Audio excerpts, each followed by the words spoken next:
put simply, as I said, his party had motorists hurtling full speed towards higher fuel costs. It's only because of the action that this government has taken that we've applied the brake to the hikes that his party would have introduced. They would have introduced, Mr. Speaker, higher costs. We're keeping the freeze on fuel duty and protecting millions of motorists right across this country. And exactly as I said, we're taking further measures when it comes to red diesel and for HGV drivers as well. And this is on top, Mr. Speaker, of additional action that we're taking on the cost of living. The Shadow Chancellor and I saw each other in the studios early this morning when I was out there talking about the free unlimited bus travel for children that we're going to be. The Chancellor is going to be updating on this earlier today. Sorry. Just say to the Minister, I don't think it's a good example that we was in the studios rather than telling this out.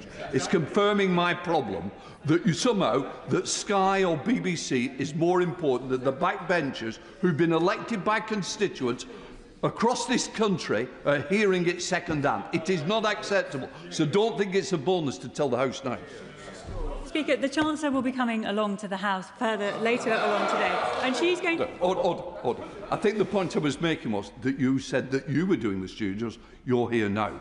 I think it should have been here first. Do we both agree, Minister? Mr. Speaker, my apologies. I was intending to say just then that the Chancellor will come to the House and will give a full statement on exactly everything, including the matters that we are discussing today. I'm sorry, Mr. Speaker, that the Shadow Chancellor is so upset and so appalled by the recent growth figures. I am in the business of talking this country up rather than down, and indeed I'm grateful to him for highlighting that growth has been revised up. Interest rates are coming down, inflation is coming down, real wages are going up. And as I said, Mr. Speaker, this is because of the prudent decisions that this government has taken, all of which is allowing us to take further action when it comes to the cost of living. But this action that we're taking in relation to fuel duty is very, very important, and it's going to save millions of motorists lost money right across this country.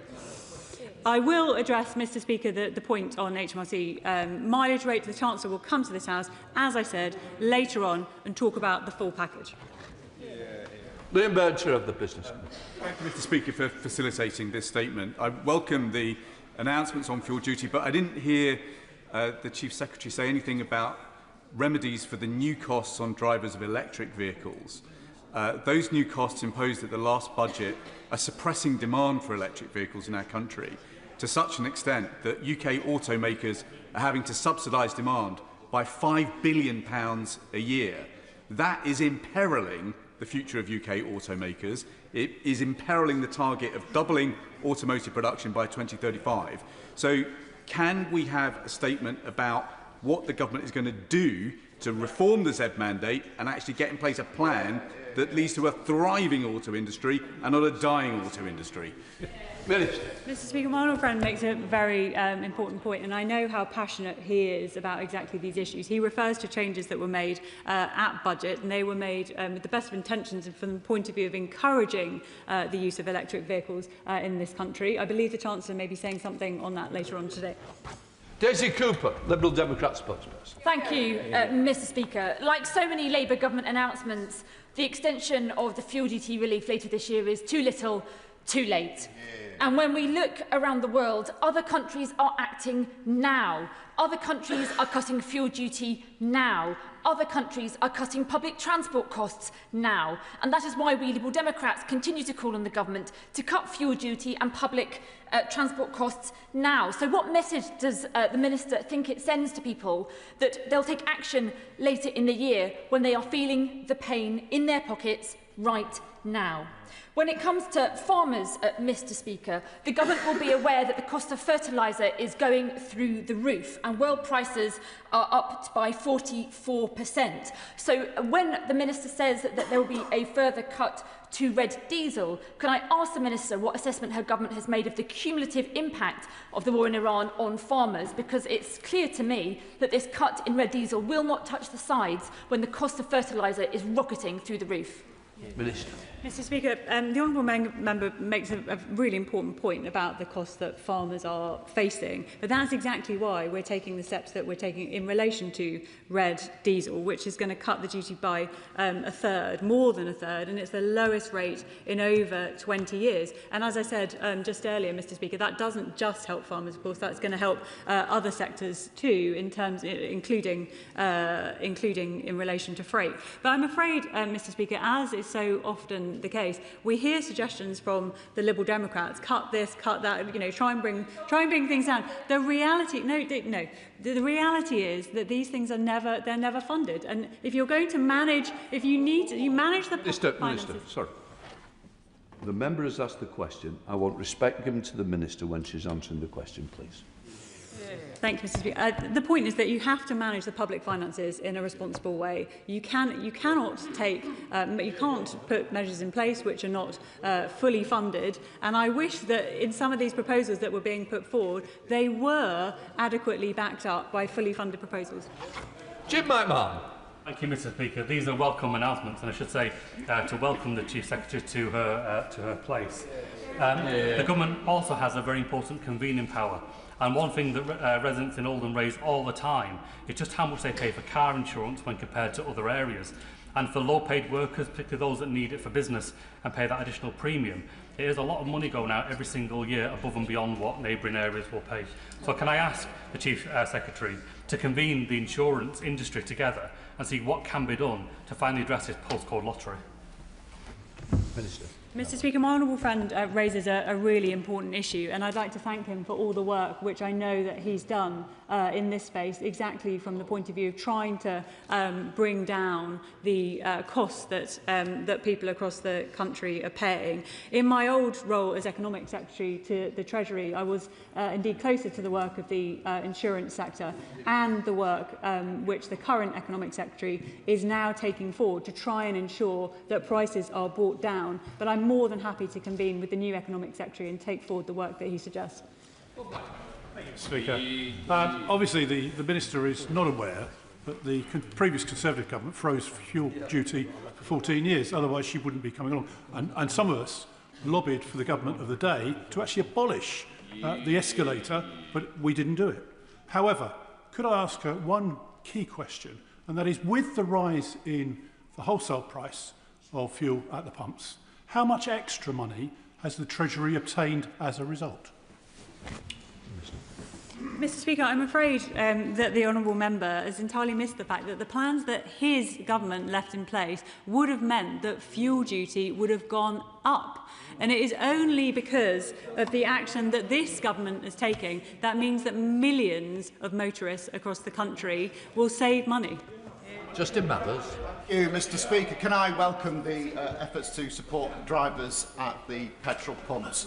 But it's obvious that this has not led to an increase in demand in the sales of electric vehicles. As the Chair of the Select Committee has already said, the automotive sector is facing a real crisis because of the Z mandate. I was at the Vauxhall plant in my constituency last week.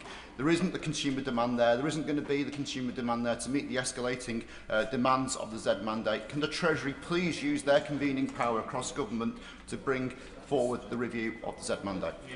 Minister. Mr Speaker, I appreciate, as I said earlier in response to my honourable friend, that this is a really important issue, and I know indeed what an important issue it is to my honourable friend and in his constituency as well. And as I said, I'm more than happy to take this up, and I'll discuss this with the Exchequer Secretary. David Chapman. Thank you, Mr Speaker. Increased fuel costs are a real pain point in a constituency like mine. Rural households that depend on their cars spend nearly £800 a year more on fuel than people who live in urban areas. So will the government listen again to the Liberal Democrats' demands for an immediate 10p cut in fuel duty that would bring down pump prices by 12 pence per litre? Minister. Mr Speaker, I think these suggestions are being made with the best of intentions, but with the deepest respect to the honourable member, this is all motherhood and apple pie. You have to be able to say where this money is going to come from if you want to do these nice things. Dean Sullivan. Thank you, Mr Speaker. Can I thank the Minister and my right honourable friend the Chancellor for recognising the important role that hauliers and freight play in our national economy and our local economies. The steps announced yesterday are a huge support to 3,500 people in my constituency who work in transport and logistics, and these are the people that keep our shelves stocked and our economies moving. But can I ask that the Minister liaises with her colleagues in other government departments to look at what other support could be made available for the logistics sector, including improved welfare facilities? Mr Speaker, my honourable friend raises a really important issue in relation to hauliers and indeed the road haulage sector. That's why what we're talking about today is so critical when it comes to the cost that hauliers are paying and vehicle excise duty, which of course is on top of the changes that we're making to fuel duty to save hauliers money. And that is part of our recognition of the really critical role that hauliers play in costs, including of consumer goods. So this all fits together, and I recognise that how important it is to her constituency. Harriet Baldwin. Thank you very much, Mr Speaker. And rural drivers in West Worcestershire will be delighted that the Chief Secretary has seen the political reality, which is that it would have been mad to put another 5 pence on petrol on the 1st of September. But could she also explain something else that would seem very, very inexplicable to my constituents, which is why we are not allowing oil and gas extraction from our own basin, but we are allowing an increase in terms of Putin-produced oil and gas. Yeah. Minister. Mr Speaker, I'm grateful to the honourable member for her question, but I would ask her by reply that if it was so mad, why was it her party's intention to do exactly that when it comes to fuel duty? On oil and gas, we've been very clear that oil and gas will play a part in our fuel mix for years and years to come.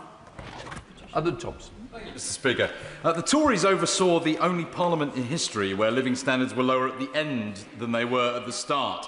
This government, by contrast, got wages up more in a year than the Tories did in a decade, with growth and inflation rates better than forecast. Does the Chief Secretary agree with me, then, that our economic plan is the best possible when it comes to delivering for my constituents in Erewash, very much including their interests as motorists? Minister.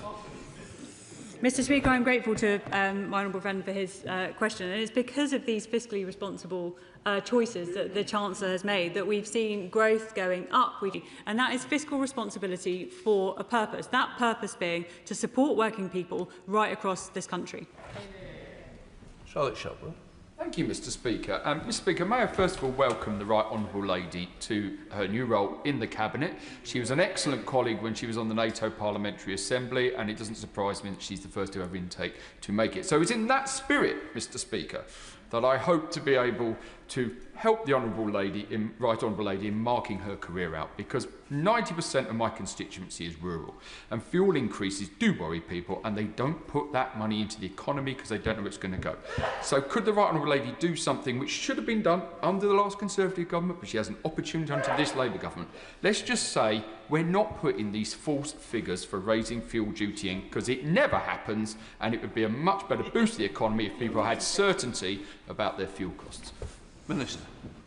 Mr Speaker, I'm very grateful indeed to the honourable member for his kind comments, and I appreciate where he's trying to go with his remarks. But what we are doing with this announcement is saving the average motorist over £120 this year compared to the plans that we inherited, and in saying, as the Prime Minister did, that we are going to extend the cut until the end of the year, until the 31st of December. We are trying to give people that bit of certainty and that bit of reassurance, because we recognise that family budgets are really stretched at the moment, and indeed that is the reason why we're taking this measure, but plenty of other measures too, to try and help people with the cost of living. Patricia Ferguson. Thank you, Mr Speaker. Does the Chief Secretary agree with me that it's right that we didn't rush into the Iran war, and it's right that our government's plans and actions to support households are responsive to changing events rather than being knee-jerk reactions which end up causing more damage to our economy in the longer term? Minister. Mr Speaker, I'm grateful to honourable friend for those comments. And I think it just highlights again that the party opposite would have raced to war. And when I said that earlier, Mr. Speaker, they're doing it again. Look, they're shaking their heads at me. The reality is the leader, well, okay, so either of two things are true. So either the leader of the opposition said that she would have taken us into the conflict, and she didn't mean it, in which case that's really confused, frankly, or she said it and she meant it, in which case that is demonstrative of really catastrophic judgment. But I would say, Mr. Speaker, that either of those things, be it catastrophically bad judgment or indeed deep confusion, neither of those things are ideal qualities on someone that wants to run the country. The Chamberlain. Mr. Speaker, the Government has repeatedly pointed out to the Fuel Finder website as the best way to keep prices low through competition. But in my own constituency of North East Fife, costs have gone up so much that there's basically no variation between the pumps. And those high prices are crippling for everyone, but particularly local businesses like the fish merchants from the East Neuk, who go far and beyond North East Fife to deliver to customers directly. Driving isn't avoidable for a constituency like mine. And the Government is obviously not looking at the Lib Dem proposals, but why don't the Government offer meaningful support beyond red diesel in rural constituencies? What about EV charging, for example, where often in constituencies like mine, people have to charge away from home because they need their car to get about the constituency? Mr. Speaker, I'm grateful to the honourable member for those comments, and not least the reference. We are, I should say, supporting motorists in a meaningful way. But it's really important. She mentions the CMA's Fuel Finder scheme. Now, the intention of that is to save households that own a car around, it could be up to £40 a year. And she's absolutely right that the key principle behind that is about competition. And we know that competition is the way that we get to greater choice and indeed lower prices for consumers. Where do we go? David Mundell of Thank you, Mr. Speaker. Can the Chief Secretary reassure me that the Treasury does really understand that in rural areas the cost of fuel doesn't just relate to what motorists pay for driving? It affects everything that is on sale in the shops, all goods and services provided, and therefore, rather than trying to put caps on the cost of things that are on sale in shops, the best way in rural areas to help keep costs down is to keep fuel costs down. Minister. Mr. Speaker, I'm grateful to the honourable member for those comments. But I have to tell him that we are not attempting to cap the prices that you see in supermarkets, nor were we intending to. What is happening is that the Chancellor is having discussions with supermarkets, as indeed she is with other sectors, with a view to putting downwards pressure on prices and helping people with the cost of living. Because, as I've said repeatedly, we on this side of the House recognise that there's a cost of living crisis out there, not least because of the inheritance that we receive from the party opposite, and we are seeking to help people with those costs. Mr. Speaker, can I thank my right honourable friend for recognising and supporting hauliers and logistics companies like the Malcolm Group, the UK's leading independent provider of third-party logistics services, who are based in my constituency and support many hundreds of jobs across Paisley and Renfrewshire South. They play such an important role in keeping our shelves stocked and our economies running. But can I echo calls made by my honourable friend, the member for Bathgate and Linlithgow, for us to go further in supporting greater welfare facilities for their drivers? And can I also ask that she make some comment on the safety of logistics staff who too often are manning vehicles that are being targeted by criminals? Mr. Speaker, I'm glad to hear that these measures are going to help the Malcolm Group in my honourable friend's constituency, as indeed they will hauliers right across the country. But my honourable friend, as indeed have others too, Mr. Speaker, raises a really important point around welfare, and indeed I think she was alluding to freight crime. And so this is something that I know has been discussed at length in this House. It's something that I'm particularly interested in, given the nature, too, of my constituency. I know that the Government is taking forward action to seek to deal with to freight crime and indeed on welfare too, but I'm more than happy to convene a meeting with other ministers and indeed my honourable friends in relation to this issue. Sir Patchin. Very much, Mr. Speaker. Does the Minister agree with me that one of the government's main responsibilities is to provide energy security for its citizens? And as a nation resplendent with our own resources, why will this government not issue more licences to drill in the North Sea for oil and gas, which would make us energy sufficient and therefore have a knock-on effect at the pumps? Mr. Speaker, the best way to get to energy security is by doing exactly what the Secretary of State for Energy is doing at the moment, and the push towards renewables. I have to tell her, I'm afraid, that new licences in the North Sea wouldn't bring new oil and gas on stream for another 10 years. So that really is the wrong solution. Chris Hinchman.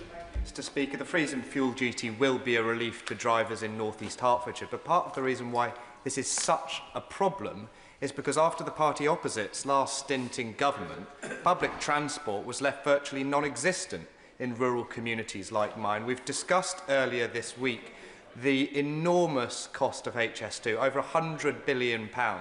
If we were investing that scale of money in bus services, we could provide a vastly improved network across the whole country for decades to come. So will the government learn the lessons of the current crisis and redirect our public transport spending towards the journeys we need to make in our day-to-day lives? Mr. Speaker, my honourable friend raises a really important point about the critical nature of bus services to the entirety of the country. And that's exactly why we're providing over £3 billion for buses over the next 3 years to cap fares at £3 and indeed to maintain and improve services as well. So that includes funding for local authorities so that they can put in place initiatives when it comes to local fares if they wish to do so, as I believe the North East Combined Authority has done. But we're also making reforms, Mr. Speaker, when it comes to bus franchising, which will allow new and better services too. And a message to. Thank you, Mr. Speaker. I just want to come back to what the Minister said earlier on about the war in Iran. She knows full well that the Leader of the Opposition did not say that she would take us into this conflict, and she knows full well that the operation was a no-fawn operation and there was never an opportunity for the UK to be involved. And if she doesn't know that, she should go and speak to the defence team and get up to date with the details. But on that, I think is a cheek, considering that the government has just decided it's going to row back on its pressure that it's going to put on Russia. So can she explain exactly why, given her media round this morning, which didn't explain this, exactly why the government has decided to exempt oil and oil products that originate from Russia under Commodity Code 2709 or from 2710? Mr. Speaker, I wholeheartedly reject any accusation or idea whatsoever that we are somehow going soft on Russia and on Putin. That is completely wrong. And the new package of sanctions that we've introduced are stronger today. Sorry. I told the front bench, and I'm telling the back bench, you've had the courtesy of being able to ask a question. I want you to hear the answer, and I need to hear the answer as well, Minister. The package of sanctions that are in place today is stronger than the package of sanctions that was in place last week. We have a world-leading sanctions regime in this country. At the moment, we have more than 3,300 sanctions of Russian entities, businesses, individuals, ships. The list goes on and on. And why does it go on and on? It's because of our steadfast support for Ukraine. Speaker, Scotland is an energy superpower, and it's particularly galling therefore for constituents and businesses in my own constituency, which is a 2.5-hour drive end to end, and where road vehicles are an absolute necessity to conduct daily life, to face the prices that they're currently facing. Will the government commit to using the hundreds of millions of pounds of extra tax revenue they've got in VAT to a VAT freeze for the duration of this current crisis? Mr. Speaker, I won't commit to that, no. Thank you, Mr. Speaker. Whilst it's good news that the Chancellor has been forced into another humiliating U-turn over her increase in fuel duty, this just delays the increase until the end of the year. But the cost of living is surging and families are feeling the pinch in every aspect of their lives. So why won't the government simply put people and businesses, give them the certainty they need and cancel the fuel duty increase altogether? Mr. Speaker, there's absolutely nothing humiliating about taking action that the Chancellor is taking, the Prime Minister is taking, to protect millions of motorists across this country. And again, I'm afraid I have to remind him, the plans that we inherited from the previous government would have seen motorists paying more. Thank you, Mr. Speaker. I welcome this latest U-turn by the Chancellor to freeze fuel duty, which will help my constituents. And I also welcome the cut in duty in red diesel to help our farmers. The government's carbon border adjustment mechanism comes into effect on the 1st of January. This will increase further the cost of fertiliser, push up the price of food. So will the Chief Secretary undertake a review of that carbon border adjustment mechanism to protect all our constituents from further food price increases? Minister.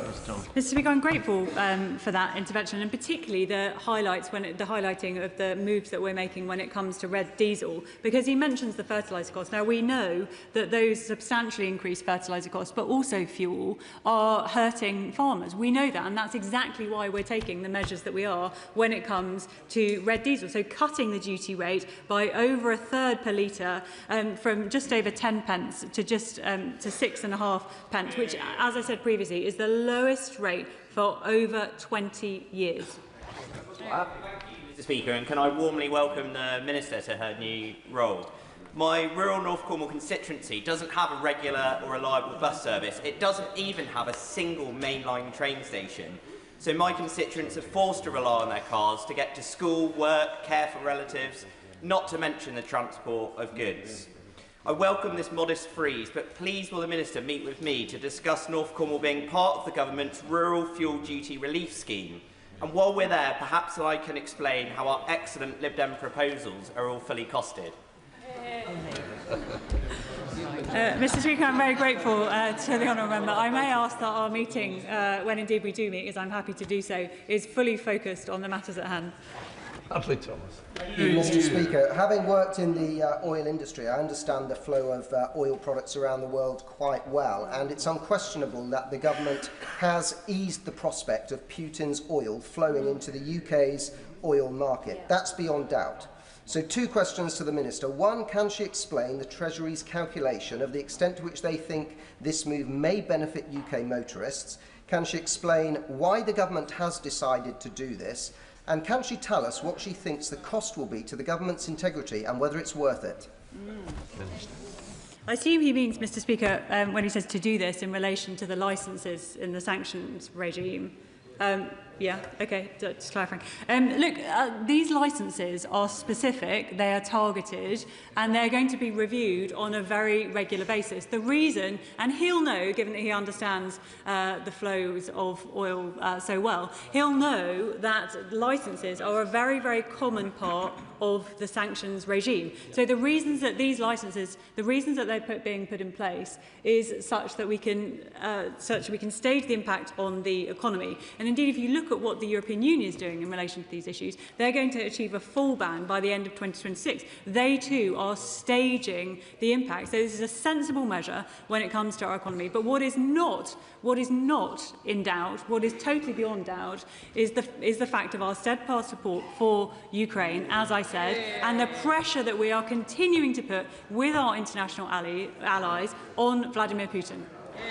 That completes the urgent question. Let the front benches change over.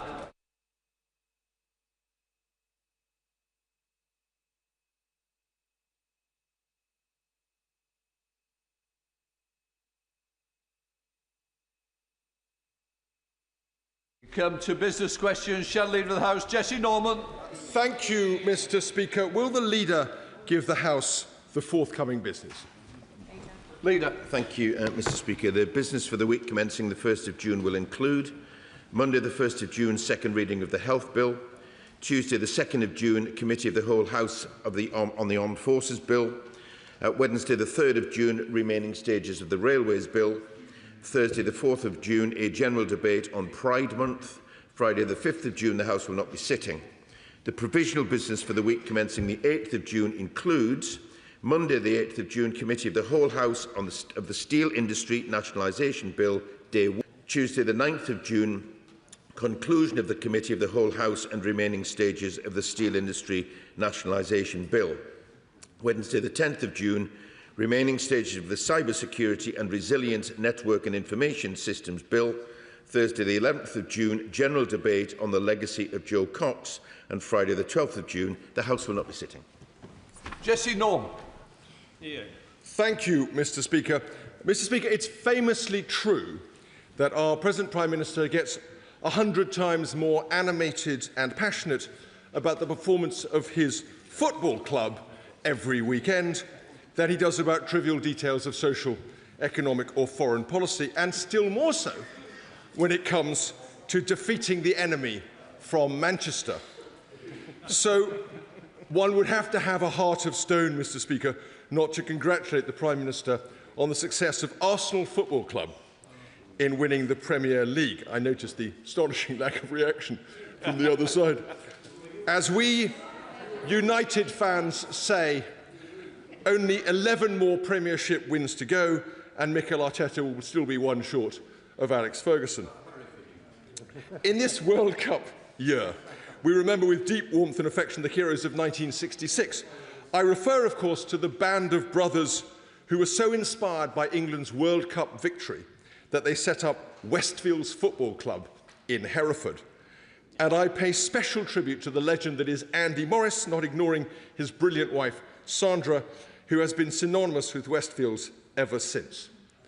Now, Mr. Speaker, whatever happens in Makerfield, it seems inevitable that there will soon be a leadership contest in the Labour Party. The markets are spooked, the pundits are pontificating, the pollsters are rampant.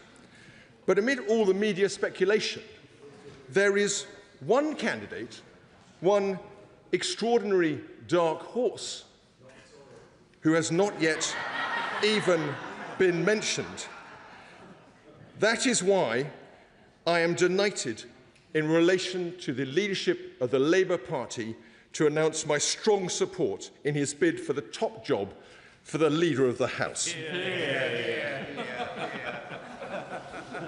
Colleagues will have noticed a certain coyness from the leader about his own position last week in Business Questions. Make no mistake, Mr. Speaker, that's the clear sign of a man preparing to throw his hat into the ring. For months now, I have lived myself with I must admit, a secret fear that the government will have a reshuffle and the Leader of the House will be relegated from the light of the chamber back into the Stygian depths of the Labour Whip's office. Luckily, the Prime Minister has remained far too weak even to contemplate a reshuffle.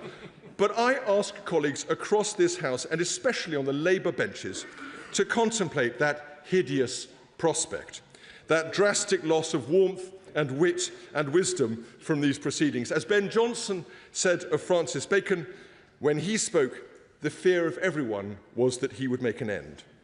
Now, some foolish and ill-advised people will say that this leadership bid is an improbable one, possibly even in this age of Botox, TikTok and Justin Trudeau, that a Prime Minister should be constructed on more youthful, foolish, inexperienced, and dare I say it, sleeker lines, to which I cry shame, Mr. Speaker, and fie upon these unimaginative gloomsters and naysayers. What fools they are. It's precisely that apparently diffident Clark Kent exterior that makes my candidate, our candidate, such a politically electrifying prospect in a world in which a Labour Chancellor of the Exchequer can seriously advance the total economic shambles of supermarket food price caps.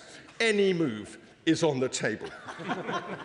The Leader of the House can therefore immediately become Leader of the Labour Party. It's simple common sense. We barely even need to change the name. Mr. Speaker, you will be relieved to know that under my steady hand, the leader's Labour leadership campaign is ready to roll. The website is in hand, the baseball caps and T-shirts have been ordered. As Hilaire Belloc says of Lord Lundy, the stocks were sold, the press was squared, the middle class was quite prepared. Donors are falling over themselves in order to associate themselves with this extraordinary political intervention. The one crucial remaining question is what campaign slogan we should use. We thought about common sense with Campbell. Campbell for the country, all in for Allen. But there are two slogans with which I think we really cannot fail. And when he responds, I know the leader will want to take the opportunity of formally launching the campaign himself from the dispatch box but perhaps he can also indicate which of these two slogans he prefers. Is it to be, "Yes, we Campbell," channeling the spirit of Barack Obama, or possibly, more inclusively, still, "Make Britain Campbell again"? A nation awaits, Mr. Speaker. So may we have a debate in government time on this vital question? Leader of the House, but just to remind the House, the most important game is being played on Sunday between Bolton Wanderers and Stockport. Good luck with Bolton. Come on, Leader. Thank you. Thank you, Mr. Speaker. And I see the leader's had his Weetabix again this morning. First of all, Mr. Speaker, can I extend my sympathies to the family of Lance Bombardier, Ciara Sullivan, who lost her life in a tragic incident last week. It reminds us of the price sometimes paid by the brave men and women who serve our country so very well indeed. It's also, Mr. Speaker, tomorrow the 9th anniversary of the horrific Manchester Arena attack, which claimed the lives of 22 people and left many more injured. And I'm sure all those affected remain in the thoughts of the whole House. And last year, Mr. Speaker, Martin's Law received royal assent, which delivered on our commitment to strengthen the security of public events and venues and help prevent another tragedy from happening. I want to thank all the campaigners who were pivotal in delivering this legislation. Mr. Speaker, at the end of last week, the Treasury announced an independent review on access to banking to assess how changes to in-person banking services are affecting customers. The review will be chaired by Richard Lloyd, who many members will know.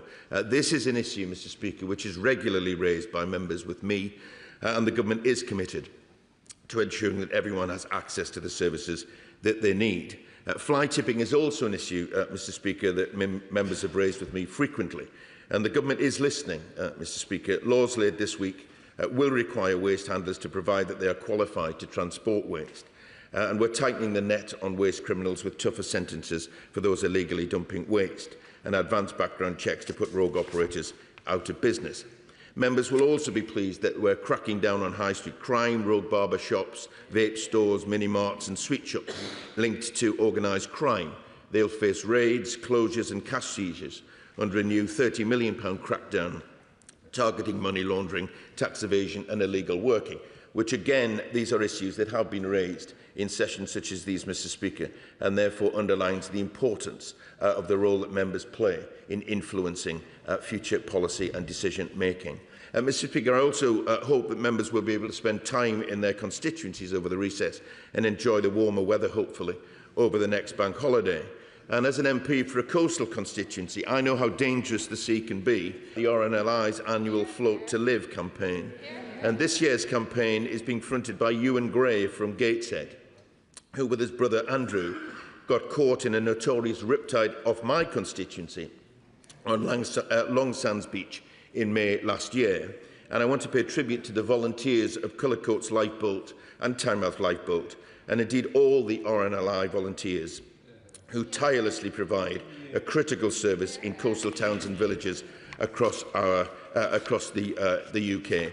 Let me turn, Mr. Speaker, to the remarks of the right honourable gentleman, the Shadow Leader of the House. And I'm sure, as he acknowledged, that his gratitude for Arsenal beating Man City is genuine, coming from a dedicated Man United supporter. I'm sure it was genuine. He also reminds us of the heroes of 1966 and the last time that England won the World Cup. And I should remind the House that England has only ever won the World Cup under a Labour government. And therefore I look forward, Mr. Speaker, to the World Cup which starts shortly. On the other matter, which he seems preoccupied with, Mr. Speaker, about my candidature to be the Prime Minister, let me just say that there is no vacancy for a Prime Minister. But I do thank him for his endorsement, which I'm sure is well intentioned. But I should just warn the House, Mr. Speaker, that there's a double edge here, because every candidate which he has endorsed for the Tory leadership has either failed at the first hurdle or is failing in her leadership now. Good morning. Thank you very much, Mr Speaker. A number of constituents continue to really struggle as a result of Capita's delays in processing their civil service pensions, many of them having been retired without income for months. And I do know the Paymaster General has been holding them to account in various ways, but with Capita continuing to miss its own deadlines, could we have an update from the Paymaster General about what progress is being made? Mr Speaker, as we've said before, these delays are unacceptable. It's not the service that people deserve, and resolving this is a matter of urgency. We mandated a deadline of the 30th of June 2026 for Capita to restore all civil service pension scheme service levels to standard contractual agreements, and the Government will continue to monitor this closely and press for swift action. The Chamberlain Liberal Democrat spokesperson. Thank you very much, Mr Speaker. I have to say my honourable friend, the member for Carshalton and Wallington, who usually is here for business questions, is probably very glad not to be given Arsenal's success. But it's been very good to see that in English football we are seeing teams succeed who have not succeeded for some time.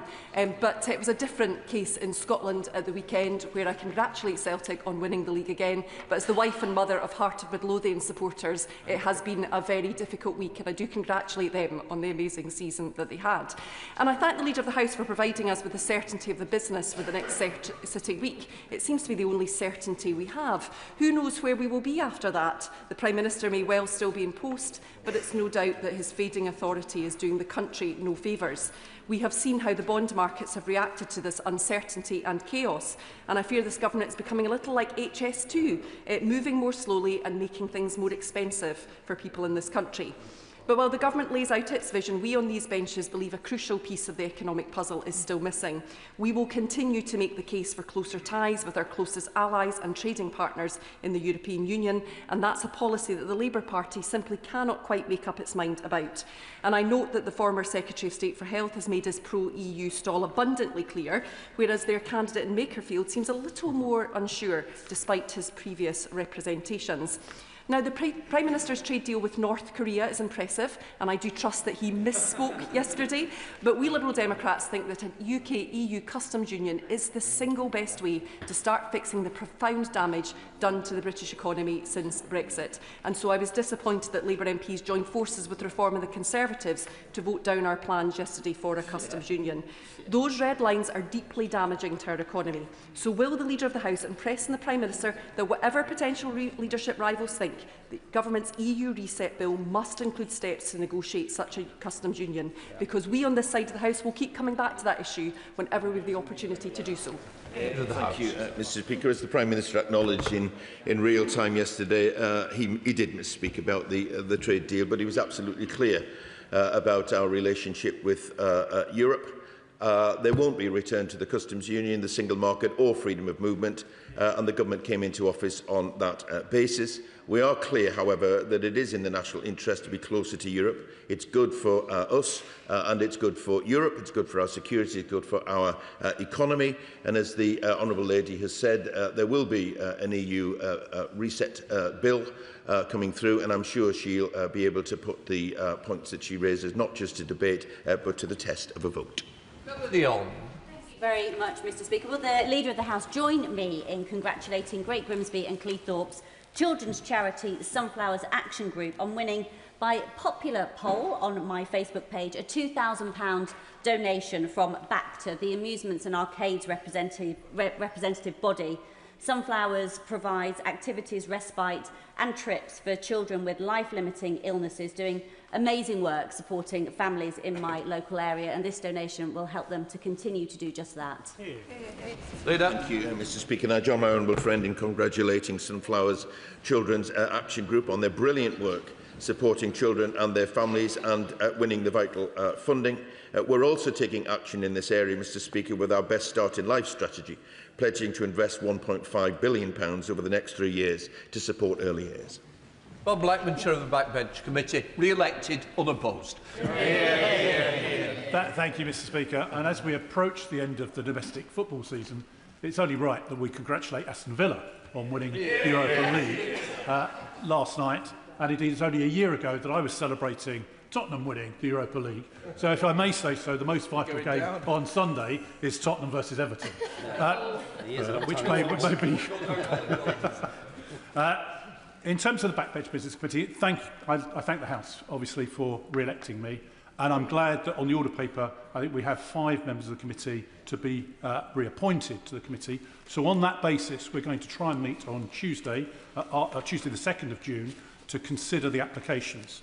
I understand there are 11 new applications already to add to the 42 that we left when prorogation took place. I note that the Chairman of Ways and Means has indeed granted 2 of those debates in Westminster Hall to reduce our burden.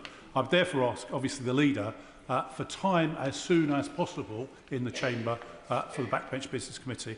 And for those colleagues that are on the waiting list, the committee will make a decision on whether we clean out the waiting list or whether we continue with that existing waiting list. And I would ask colleagues not to reapply until such time as the committee has made that decision. Now, Mr. Speaker, you'll know that I've been a champion of homeless people throughout my parliamentary career. And I was delighted that the government eventually got through the abolition of the Vagrancy Act during the last session. However, there is a requirement for a statutory instrument to actually introduce that, to abolish the Vagrancy Act for good. Can the Leader therefore arrange for the relevant minister to make sure that statutory instrument is brought forward forthwith, so we can actually get away from a position whereby people that are homeless can be prosecuted for the fact they're homeless? This is absolutely unacceptable and needs to be consigned to the history book. Mr. Speaker, I join the rest of the House in congratulating the honourable gentleman on his unopposed re-election as the chair of the Backbench Business Committee, but not just for the next year, Mr. Speaker, but for the rest of this Parliament. And I do sincerely look forward to continuing working with him. I will endeavour to give him and the committee as much forward notice of upcoming backbench days, but I would advise members to listen to his wise words about applications at the moment. And I'll certainly give consideration, as he requests, of time for using government time for some of the debates which are in the queue. The honourable gentleman is a staunch advocate for tackling homelessness and did successfully, I remind the House, lead a private member's bill through, and that's no mean achievement. I agree with him that no one should be criminalised for sleeping rough, and the Vagrancy Act has no place in a just society. We have committed to repealing it in full. On the statutory instrument, I'll draw it to the attention of the relevant minister, and I will get him the update that he seeks. Thank you, Madam Deputy Speaker. According to recent media reports, the honourable member for Clacton has taken a £5 million gift from a billionaire living some halfway across the world.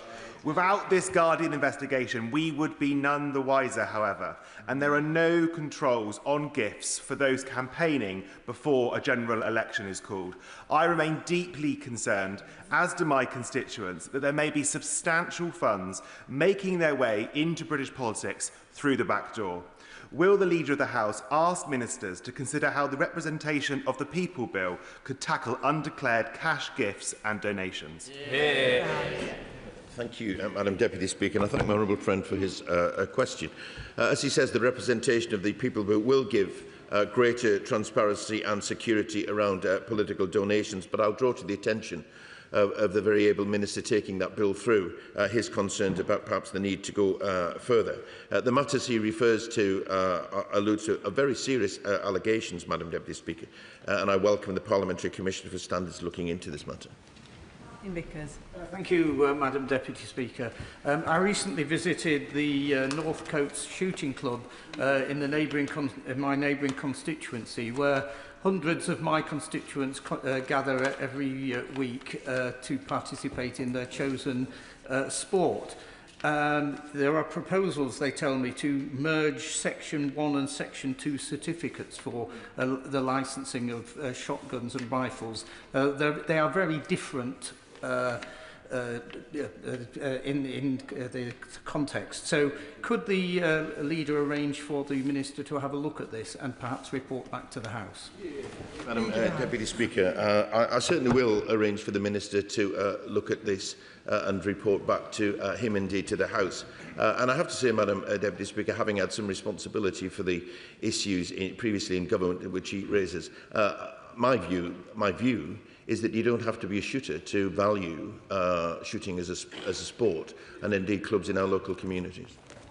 Alan Barron. Thank you, Madam Deputy Speaker. Nobody should go to work never to return home. On Tuesday the 13th of January 2026, Kenny Campbell Smart went to work at Corby Steelworks and never returned home. Now that I've said his name, it'll be written down, recorded in Hansard, and his name will live on forever. Today we're joined in the gallery by Kenny's wife, Sally, and his son Kian, who are determined that no other family should go through what they've been through. In light of this, would the Leader of the House agree with them that we should do all we can to keep people safe at work, and that health and safety isn't red tape, it isn't bureaucracy, it isn't a barrier to growth, it's what keeps people safe at work, and in the name of Kenny, his community, his workplace and his family, we should strengthen these laws so it never happens again. Yeah. Thank you, Madam Deputy Speaker. First of all, I'm sure the whole House will join me in extending our heartfelt condolences to Sally, Kian and all of Kenny's friends and family. My honourable friend is absolutely right that health and safety in the workplace is not an inconvenience. In workplaces, good health and safety practices do save lives, and I will ensure that the relevant minister writes to him to set out what further action the government intends to take. John Lamont. Thank you very much. Nurses are at the heart of our wonderful NHS. I was delighted that 2 nurses from NHS Borders recently gained national recognition by the Royal College of Nursing Scotland. ITU clinical nurse educator Karen Bacon was highly commended in the Learning and Practice Award category, whilst Michelle Brownlee, a healthcare support worker in the intensive therapy unit, was a runner-up in the Nursing Support Worker of the Year award. So will the Leader join me in congratulating Karen and Michelle and pass on all of our thanks to our hard-working nursing staff in the NHS. Deputy Speaker, I will indeed join the honourable gentleman in congratulating Karen and Michelle for their exceptional achievements. He's absolutely right to celebrate the work of all of our wonderful NHS nurses, and I'm sure the whole House will join me in giving them thanks for all the hard work that they do. Dean Madders. Thank you, Madam Deputy Speaker. I'm sorry to say I've not been able to have the same enthusiasm as the Prime Minister has had in recent days. We have become at odds over a big issue, Arsenal's Premier League victory. But I think I would join with the majority of people in this country in wanting the Champions League final, which Arsenal are participating in, to be a success for English football. So it's very upsetting to see that actually that game will not be available free-to-air on the TV, and actually it's a moment for the nation to come together, get behind a great English football team and have victory in Europe. So can the Leader of the House do what he can to ensure that actually we get that game free-to-air for the nation to enjoy? Thank you, Madam Deputy Speaker.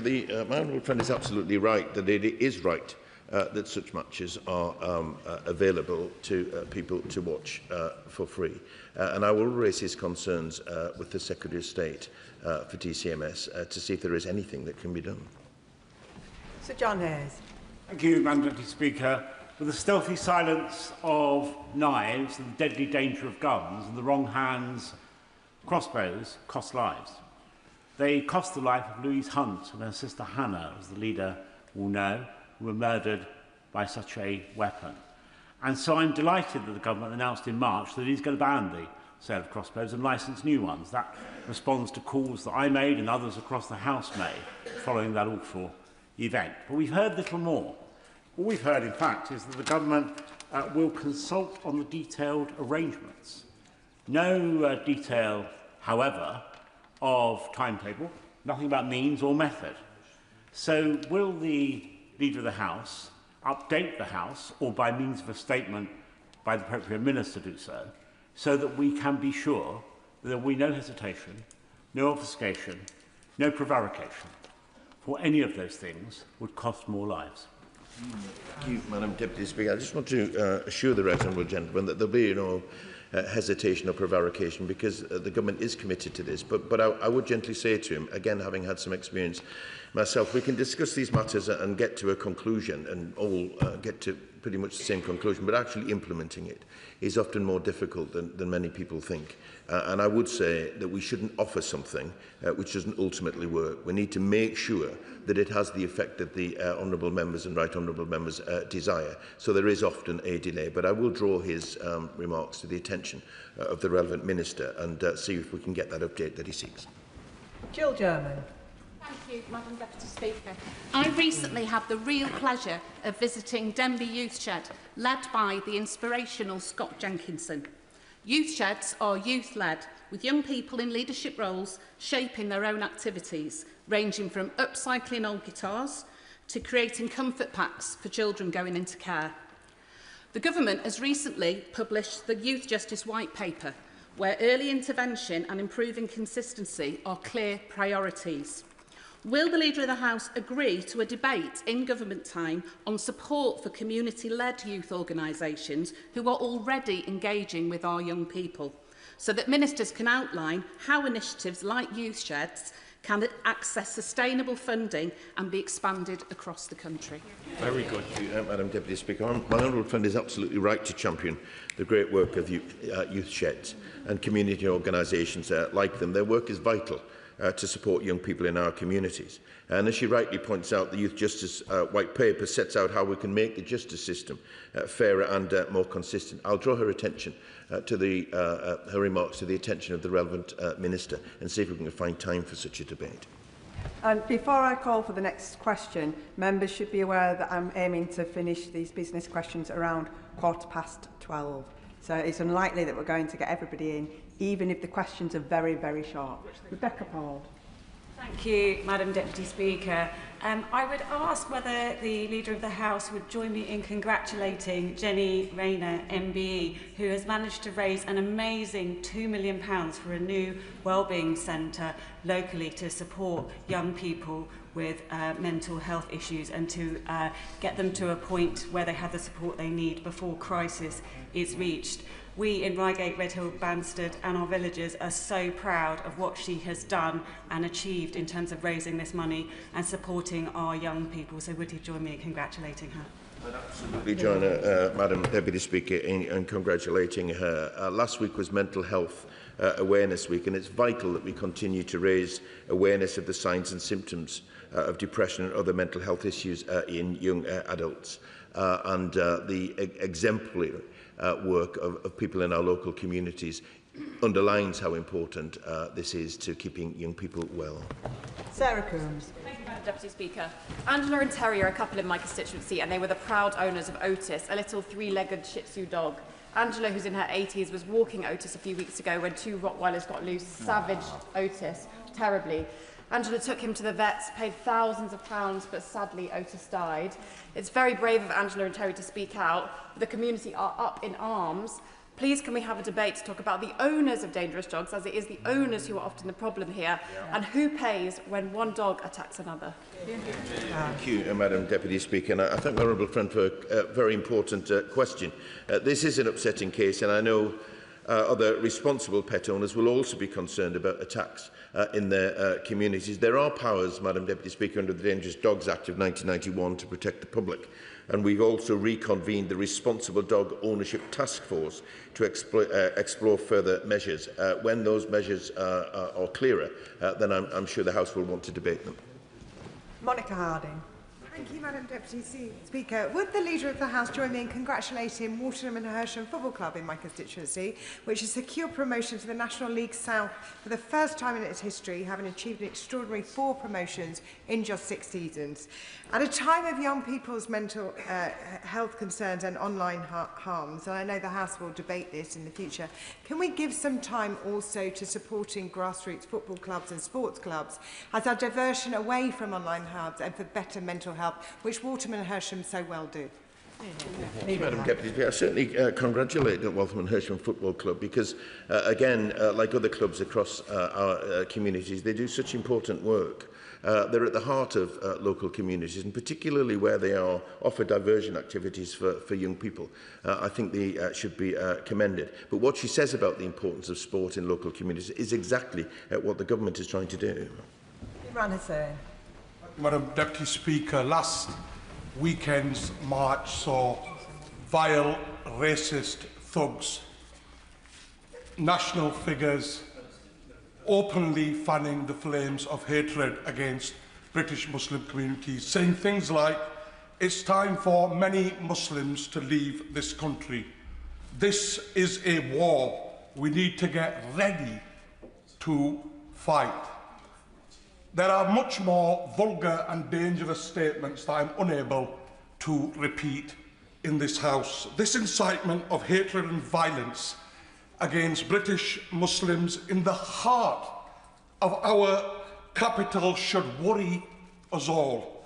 So can I ask the Leader of the House if he will allow sufficient time for a proper debate to address the dangerously rising levels of Islamophobia, the protections for British Muslim communities and the consequences for those responsible. Thank you, Madam Deputy Speaker. I absolutely condemn any disorder and inappropriate language used, whoever it comes from and whoever it is directed against. But the scenes of last weekend we don't want to see repeated.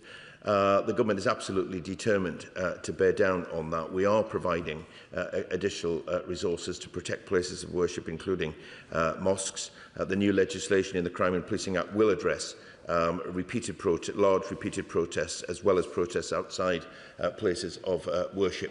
But my honourable friend has been around long enough to know that if he seeks perhaps an adjournment debate on these matters, then he will be amongst many others who will want to similarly raise these concerns.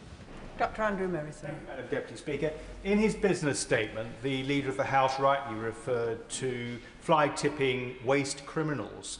Will he allow for a debate in government time to consider a different sort of waste perpetrated on our constituents, and that is that arising from so-called energy from waste plants, otherwise known as waste incinerators, which of course are more polluting than burning coal and for which the UK is already over-provisioned. We've got too many of these things, they're not wanted, and it's time for a moratorium. Can we have a debate on that? Thank you, Madam Deputy Speaker. I'll give the right honourable gentleman a commitment that I'll raise it with the relevant ministers and see if we can find some time to debate these matters, should time allow. Nick Smith. Madam Deputy Speaker, my constituents continue to face delays in accessing driving tests post-COVID.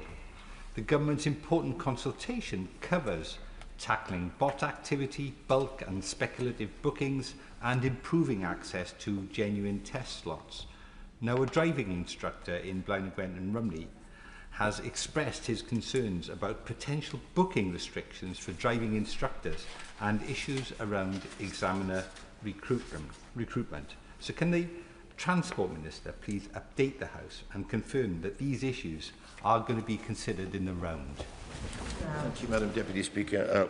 We have doubled the number of trainers for examiners and provided 120,000 additional tests between June of last year and January of this year, and also tightened up the rules on who can actually book and reschedule tests to avoid exploitation by online bots and reselling. But I'll draw my honourable friend's remarks to the attention of a Transport Minister, and either he can seek a meeting with the Minister or indeed we'll get an update for the House. Chris Law. Madam Deputy Speaker, may I take this opportunity to congratulate both the SNP in Scotland in a historic 5th landslide election and to Plaid Cymru in a historic win in the Welsh Senate elections, bringing together the north of Ireland, Wales and Scotland has been represented by governments that not only believe in the people, but also unlocking a nation's potential by being independent nations in the future. However, Madam Deputy Speaker, unlike the north of Ireland, which has a legal mandate to hold a referendum on its future, Scotland does not share that legal mandate, and it's a glaring omission in the Scotland Act 1998. So can we have an urgent debate on the constitutional crisis the UK now finds itself in, where Scotland has spoken with the highest ever majority for independence parties, but it's denied the democratic route. Sorry, I think we're in a democratic chamber here, but it's denied the democratic route to express the will of the people of Scotland. Thank you. Thank you, Madam Deputy Speaker. The Government has no plans to change the current position. And let me say to the honourable gentleman that if he's seeking a constitutional crisis, it won't be of our causing, it will be of the SNP's. Patricia Ferguson. Thank you, Madam Deputy Speaker. On the 26th of February, I raised with my right honourable friend my fears that the unreliability of the postal service might affect constituents in Glasgow West who wish to vote by post in the Scottish Parliament elections. Since then, I've been advised of a situation where a proxy vote application was received some days after the deadline, although the envelope was very clearly postmarked several days before the deadline. Will my right honourable friend assist me in arranging a meeting with the appropriate minister to discuss a simple amendment to the Representation of the People Bill that would grant returning officers limited discretion in such cases? Thank you, Madam Deputy Speaker. As my honourable friend will have heard, the representation of the People's Bill we're bringing forward has measures in it to increase the resilience of the proxy and postal voting systems, and that's a constant theme of the Defending Democracy Task Force. But if my honourable friend seeks a meeting with the relevant minister, then I'll help her to arrange one. David Mundell. Thank you, Madam Deputy Speaker. And can I begin by sending my commiserations to the family and friends of Scottish rugby legend Scott Hastings, who died recently at the age of only 61. Scott was an inspirational figure both on and off the pitch.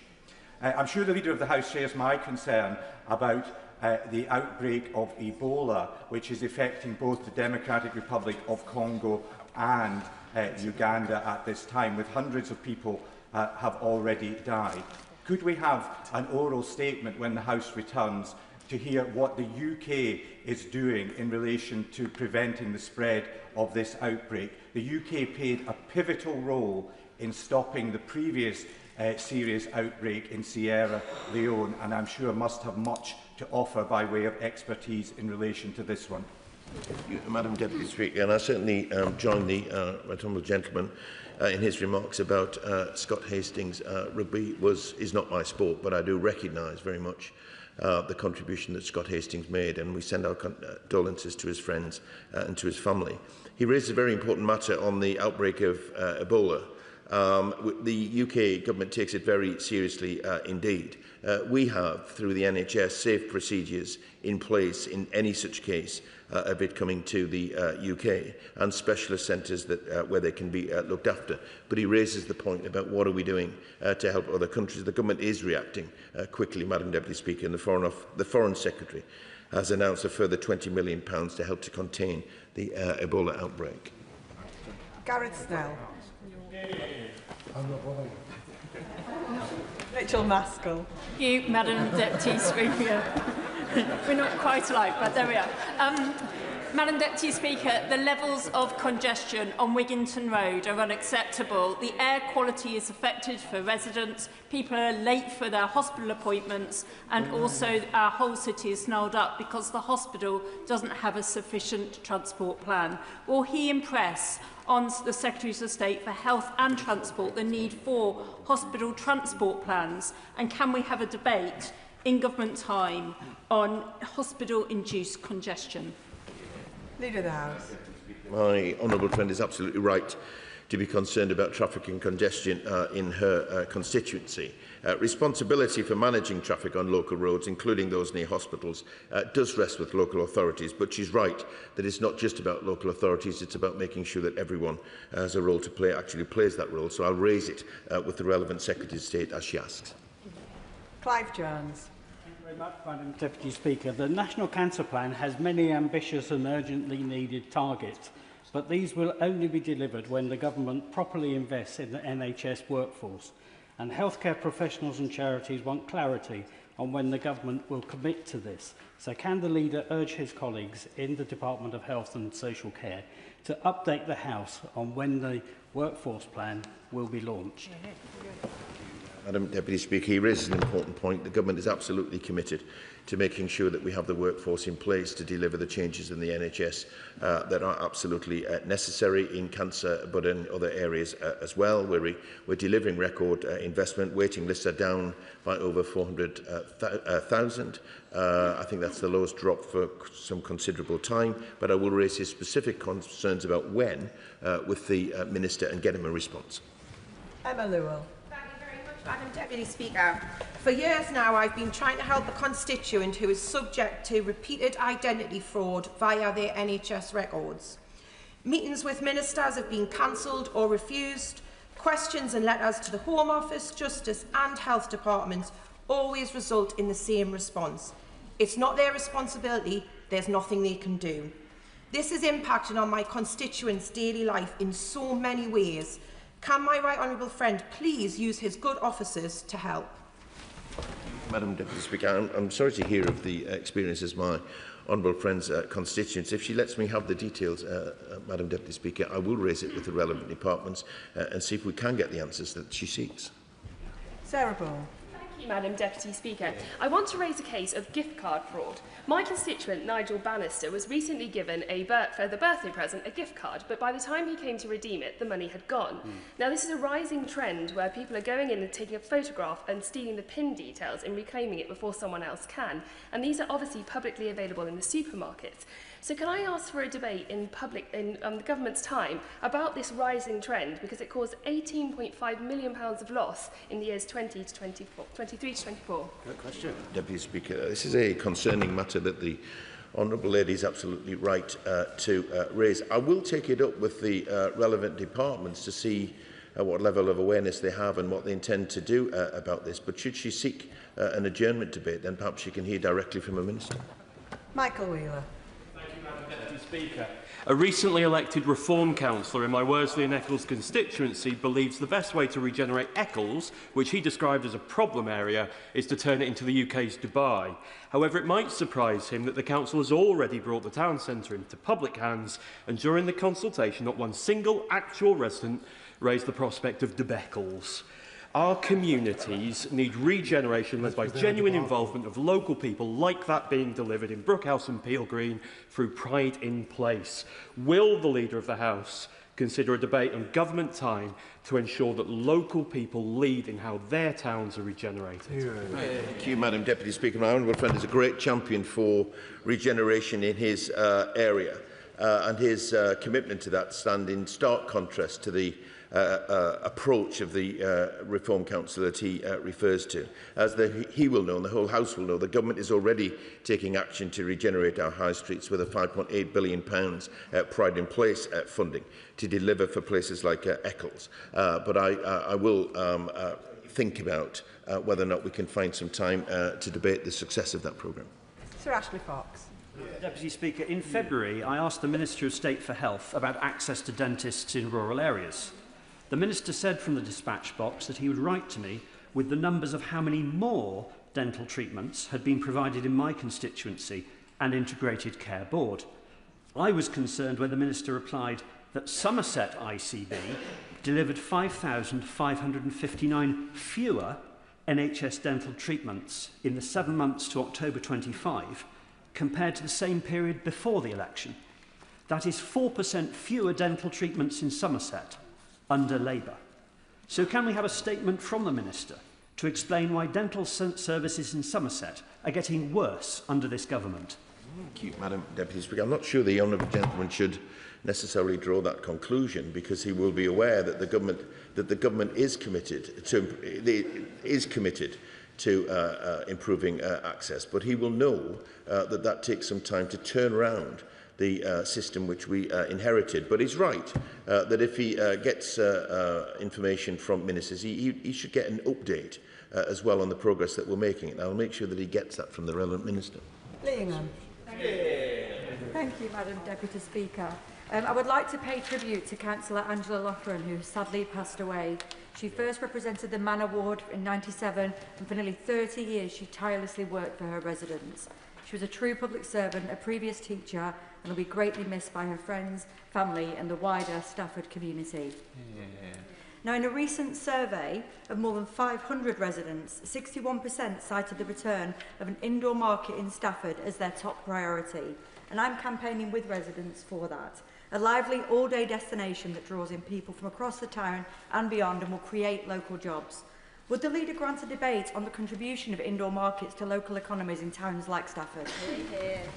Madam Deputy Speaker, I certainly join her in paying tribute to Councillor Angela Loughran. Local figures like her truly embody the spirit of the community that they serve. I also recognise the importance of the issue that she raises for the people of Stafford, and I'd encourage my honourable friend to apply for a Westminster Hall debate on the impact indoor markets can have on local economies, because I'm sure there will be others who will share her enthusiasm and support for them.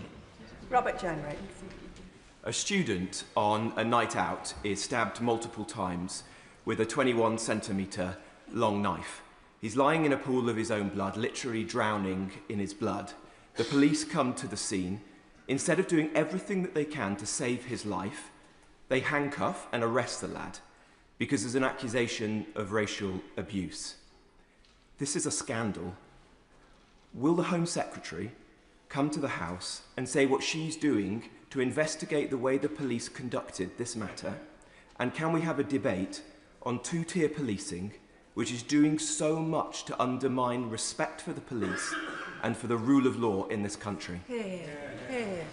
Madam Deputy Speaker, the Right Honourable Gentleman raises an important and distressing matter. I assume that it is still an ongoing police investigation, and there are also ways in which the actions of the police, if they are as he describes it, can be investigated too. And I'm not going to comment on that, and I'm not going to interfere in that. But the Home Secretary takes absolutely seriously not just the issue of night crime, but also the protection of citizens, whoever they happen to be. Dean Sullivan. Madam Deputy Speaker, last weekend, West Lothian Dance World, founded and led by Hazel Saunders-Dunn, celebrated its 40th birthday with shows at the prestigious Usher Hall in Edinburgh. Dance World has given thousands of young people the chance to showcase their talent, refine their dance skills, build confidence and forge lifelong friendships over the years. Will the Leader of the House join me in congratulating West Lothian Dance World and wish all students and teachers every success for the next 40 years?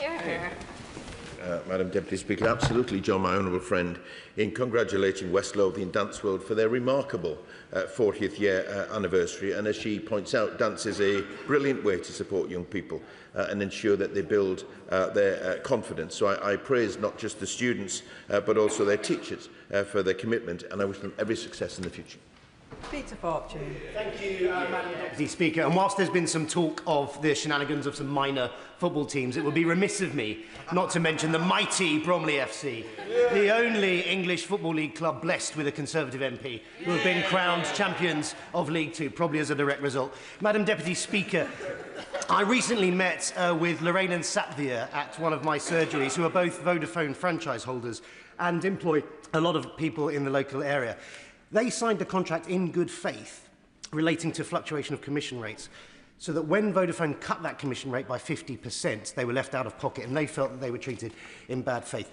Could we have a debate looking at franchising regulations?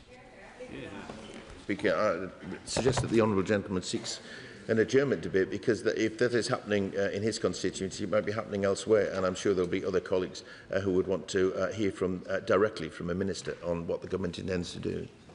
Serena Brackenridge.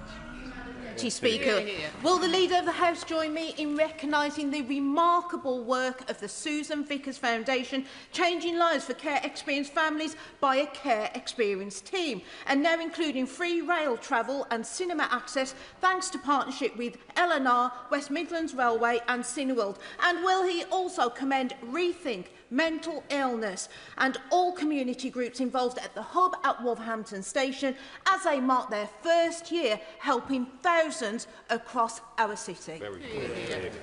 I'll certainly join my honourable friend in recognising the work of the Susan Vickers Foundation, Rethink Illness and the hub at Wolverhampton Station and everyone else involved. Last week was Mental Health Awareness Week, and this year's theme was action. And charities and community organisations play a huge role in supporting those struggling with mental illness, and I thank everyone involved for their commitment and their service. Dr Ellie Chowns. Thank you, Madam Deputy Speaker.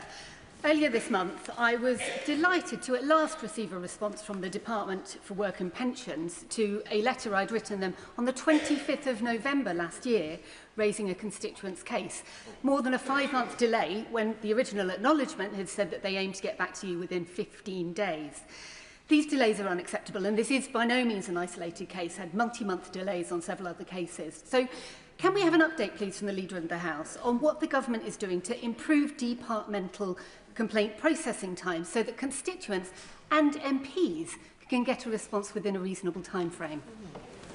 Madam Deputy Speaker, the Honourable Lady will know that I'm very keen that departments do respond in time and give full responses to MPs, because that is part of the job that they have. Of course, some departments will find it more difficult to respond because not just because of sometimes the complexity of issues, but also the number of letters and PQs and things that they get on these matters. But I'll draw her remarks to the attention, not just of that department, but indeed to other departments as well, because we do constantly remind them of the need to maintain a standard.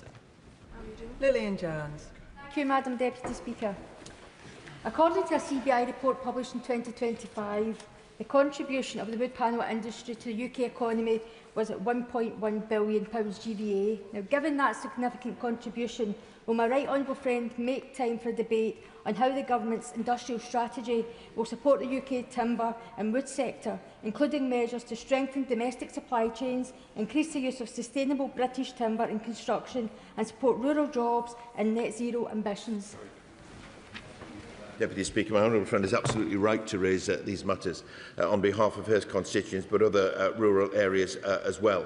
I will raise these with the relevant minister and get an update from them on what the government intends by way of progress on this matter. Alison Bennett. Thank you, Madam Deputy Speaker. Yesterday, the Climate Change Committee laid out in stark terms the risks that we face as a country if we do not tackle the impact of climate change. One of those was drought. This is especially pertinent in mid-Sussex and across the South East, which is extremely water scarce. And South East Water are already warning of their ability to meet the demands of a growing population. Will the Leader of the House make time for debate on how the government intends to reconcile its housing targets with the region's finite water resources? Madam Deputy Speaker, as the Honourable Lady will know, that the government intends to bring forward a water bill in this session, so she will be able to raise her concerns directly as that legislation is making progress. Sir Jan Joseph. Madam Deputy Speaker, Kent Fire and Rescue Services will shortly launch a consultation on the modernisation of its service as a result of a shortfall in funding. As a former public sector worker, I recognise the importance of reforming our emergency services to ensure they remain both effective and efficient. It is equally vital that these services respond to the evolving risks faced by local communities, particularly in rural areas. Could the Leader of the House find time for a debate on the importance of fire and rescue services, their funding and the steps needed to protect provision in rural communities? Madam Deputy Speaker, my honourable friend raises a very important matter, and I want to take this opportunity to place on record our thanks to firefighters and fire service staff for all the work that they do.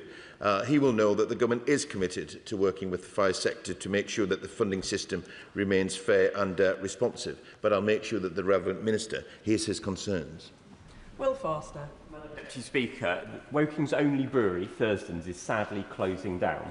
The owner, John Mintram, said it's all getting too expensive, people are feeling the squeeze, and you can't sell £8 or £9 pints. Please will the government apologise to the owners and customers of Thurston's of what they've done to the hospitality sector and agree to hold a debate to ensure that they can properly support the brewing and pub sector in the future?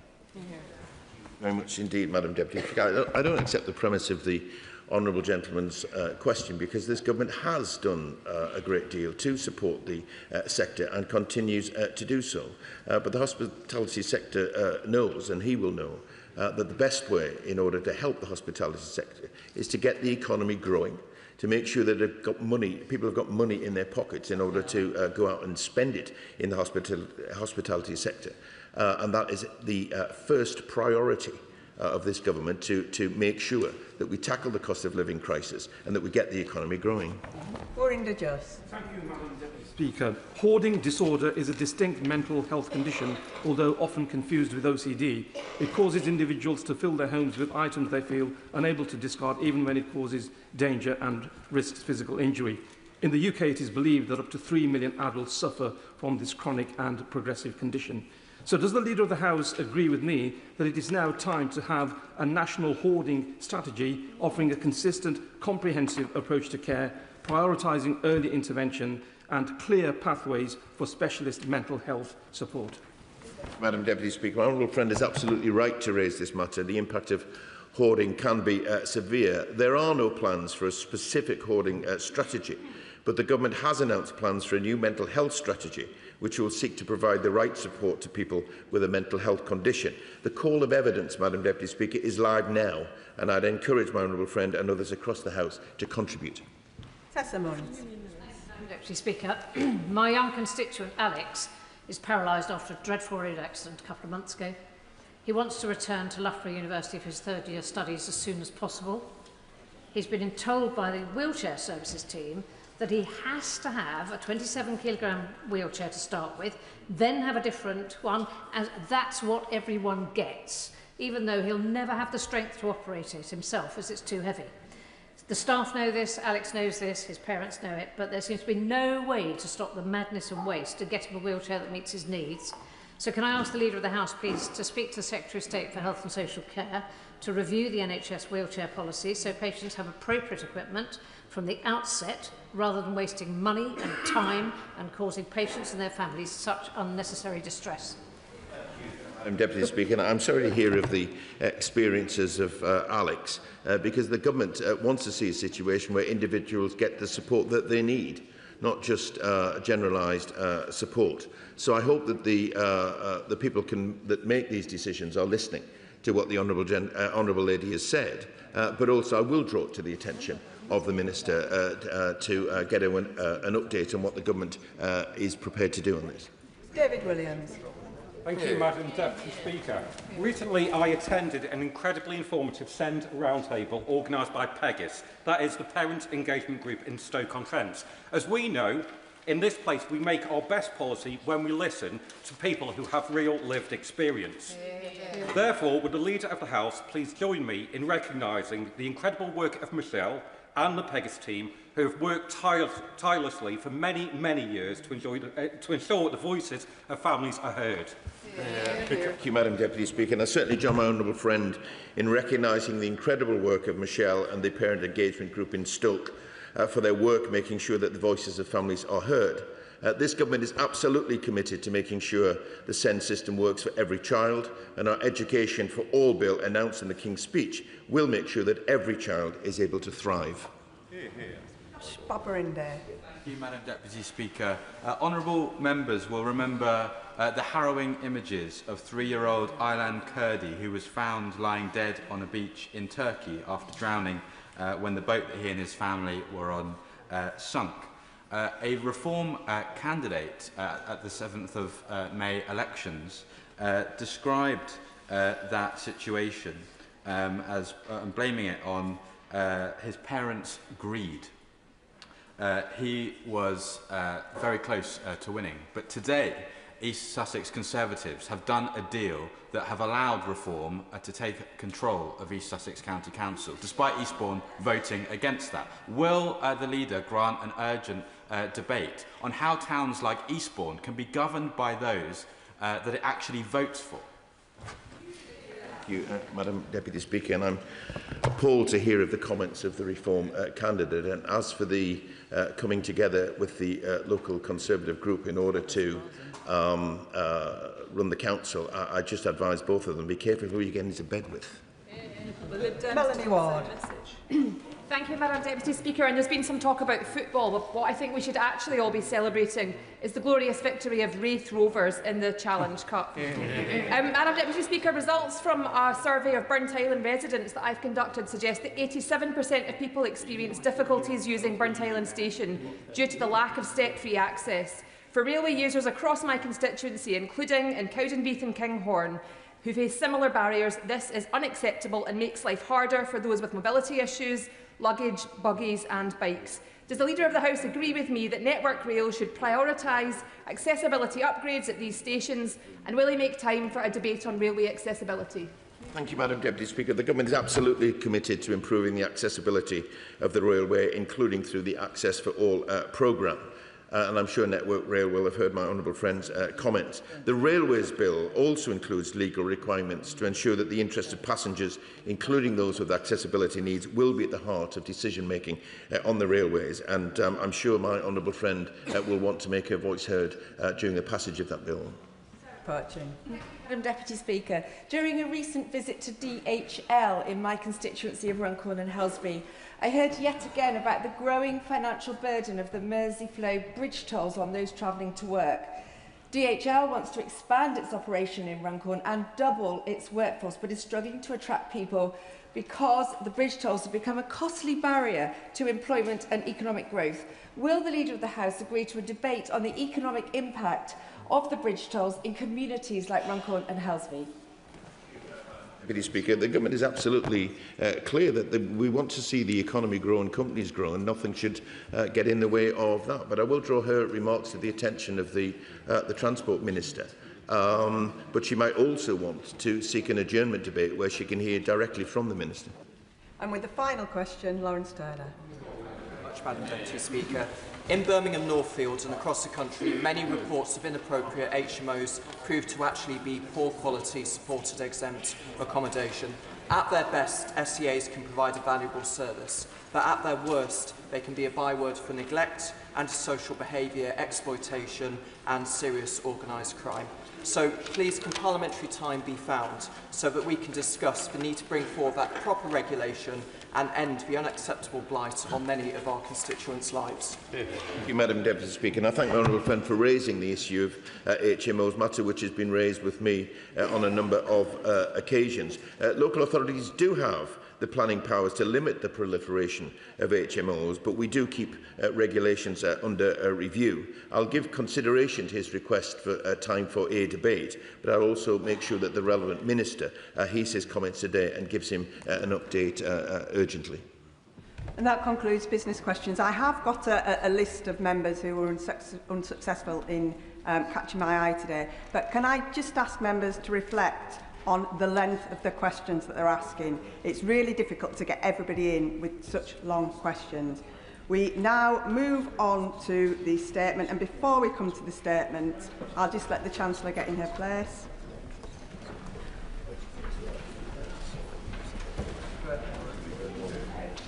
And before we come to the statement, I have to say to the Chancellor that Mr Speaker has checked the Ministerial Code, and it makes clear that important policy announcements should be made in the first instance in this House when it is sitting. This House and its members should be the first to know what the government is doing, not TikTok. Posting videos on social media announcing new policies before informing this House is not in line with the government's own rules. This is a new parliamentary session and ministers must do better. I now call on the Chancellor. Chancellor. Thank you very much, Madam Deputy Speaker. And with permission, I will make a statement on the government's economic response to the war in Iran and the action that we are taking to support families and businesses with rising costs. Madam Deputy Speaker, the government has the right economic plan. I said I would grow the economy, and last week the Office for National Statistics confirmed that Britain's economy was the fastest growing in the G7 for the first quarter of this year. We beat the Office of Budget Responsibility's forecast in the spring, with economic growth at 0.6% in the 3 months to March. And because of the resilience of our economy, this week the International Monetary Fund upgraded Britain's forecast for this year. I said I would cut borrowing. Borrowing last year was £20 billion lower than the previous year, and the latest forecasts show it falling in every year of this Parliament. The IMF has backed our economic plan, saying that the government's fiscal framework strikes, and I quote, a good balance between deficit reduction and growth-friendly spending. I said I would cut the cost of living. Since the election, interest rates have been cut 6 times. Real wages have continued to rise in every single month since I became Chancellor. And yesterday, the ONS confirmed that inflation fell in April faster than expected, making the UK the only G7 economy where inflation fell last month.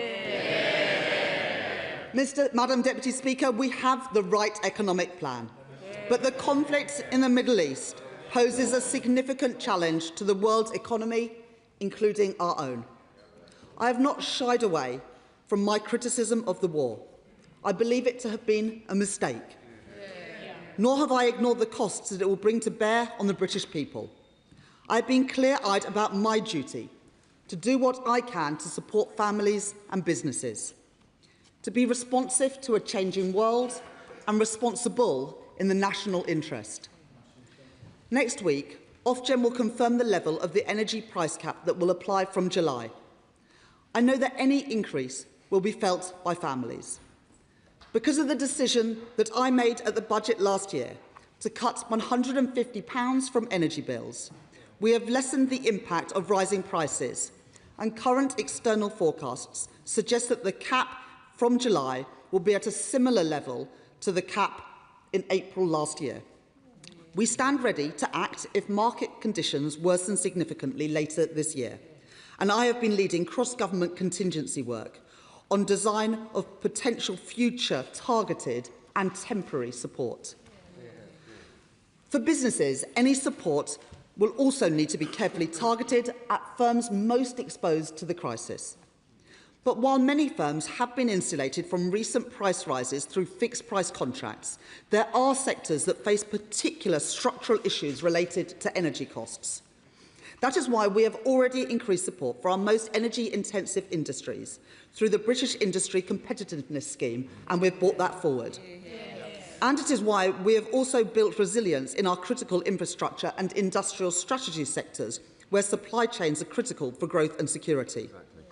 Following representations from my right honourable friends, the members for Redcar, Mid Cheshire and Bathgate Linlithgow, and building on the good work of the Minister for Industry, I am today establishing a £350 million Critical Chemicals Resilience Fund to support strategically important producers. And having listened to my right honourable honourable friends, including the members for Stoke-on-Trent Central, North and South, and my honourable friend, the member for Amber Valley, and workers represented by the GMB Union, I am today announcing a new £120 million fund to help our historic ceramics sector, helping them to increase efficiency and drive down energy costs, because we will always stand up for British industry and for British jobs. The Government has also this week set out additional targeted support for those businesses most exposed to rising fuel costs. For hauliers, the Government is granting a 12-month road tax holiday for HGVs, saving the typical heavy lorry up to £912. To support farmers and the rail freight industry, I have decided to cut duty on red diesel by over a third until the end of this year. And having heard from my honourable friend, the member for Oldham West, Chadderton and Royton, and the trade union Unison, I can today announce a 10p per mile increase in tax-free mileage rates, backdated to April 2026, benefiting those who need to drive for work, from care workers to plumbers. Madam Deputy Speaker, when a country faces challenges because of higher oil and gas prices, we must ensure that those who benefit from increased prices and volatility pay their fair share. In my first budget, I extended and increased the Energy Profits Levy. Last year, I announced a new permanent windfall tax regime on oil and gas prices. Last month, I increased the Electricity Generator Levy, alongside further action to weaken the link between high gas prices and electricity prices. Today, I am bringing forward specific changes to the taxation of foreign branch profits, changing how companies are taxed in relation to their overseas activities. Currently, some oil and gas groups that operate overseas through foreign branches have structured their tax affairs in a way which ensures they pay little or no corporation tax on their UK energy trading profits. Today, we are putting an end to that practice. We expect these reforms to raise hundreds of millions of pounds a year and fund the package of measures set out today, with costings certified by the OBR forecast in the usual way. Madam Deputy Speaker, I know the pressure that family finances are under. That is why I have already taken action to provide help. I increased the national living wage and the national minimum wage to their highest rates ever. I have frozen prescription charges for 2 years in a row, and I've frozen rail fares for the first time in 30 years. I've taken £150 off energy bills, which contributed towards the fall in inflation last month. But I want to go further, and today I am taking further action to ease the burden on family finances. First, on fuel duty. I have already extended the 5p cut twice since the election, and I can confirm today that there will be no rise in fuel duty this year, recognising the pressure that the war has put on fuel prices. Second, I know that the cost of the weekly shop is often one of the biggest worries for families. So last month, I met with supermarkets to urge them to do all they can to keep prices low. And today, I am taking action by suspending tariffs on over 100 different foods sold in supermarkets. And I am clear that I expect supermarkets to pass these savings on in full to their customers. And third, I will not tolerate any company exploiting the current situation to make excess profits at consumers' expense. So I am bringing forward tough new powers so that the Competition and Markets Authority and other regulators can take action when firms break the rules. Fourth, for many families, driving is not always an option. Buses are the most popular form of public transport in Britain, with over 4 billion journeys made last year. I have already extended the £3 bus fare cap to March 2027, and today I can confirm that bus travel across England will be free for children aged between 5 and 15 throughout August. Finally, Madam Deputy Speaker, I recognise that what matters for families is not just getting by, but being able to enjoy time together without worrying about the next bill. That is why I am launching the Great British Summer Savings Scheme to help families and support our hospitality sector. So I can today announce a temporary cut in the rate of VAT on summer attractions from 20% to 5% over the summer holidays. This will apply to ticket prices for both adults and children, covering attractions such as fairs, theme parks, zoos and museums. It will include children's tickets for cinemas, concerts, soft play and the theatre. And it will cut the cost of children's meals in restaurants and cafes from 20% VAT to 5% as well. These changes will apply across the UK, from the start of the Scottish school holidays on the 25th of June and run until the end of school holidays in England, Wales and Northern Ireland on the 1st of September. Madam Deputy Speaker, this government has the right economic plan. We promised to grow the economy, and we have. We promised to cut inflation, and we have. And we promised to cut the cost of living, and we are. Promises made by a Labour government, promises delivered by a Labour government, and I commend this statement to the House. Thank you, Madam Deputy Speaker, and could I thank the Chancellor for advance sight of her statement, though of course the press got even more advance sight of it. Madam Deputy Speaker, the decision taken to cancel the increase in fuel duty is welcome. It has been a long time coming. The Conservative Party has been campaigning against the fuel duty rise for months, but the Chancellor has defended that policy repeatedly. That left motorists and businesses worried about even higher fuel prices in September. It was always obvious that the fuel duty increase would need to be cancelled, obvious to everyone except the Chancellor. So can I ask, why did the Chancellor fight us on fuel duty for so long?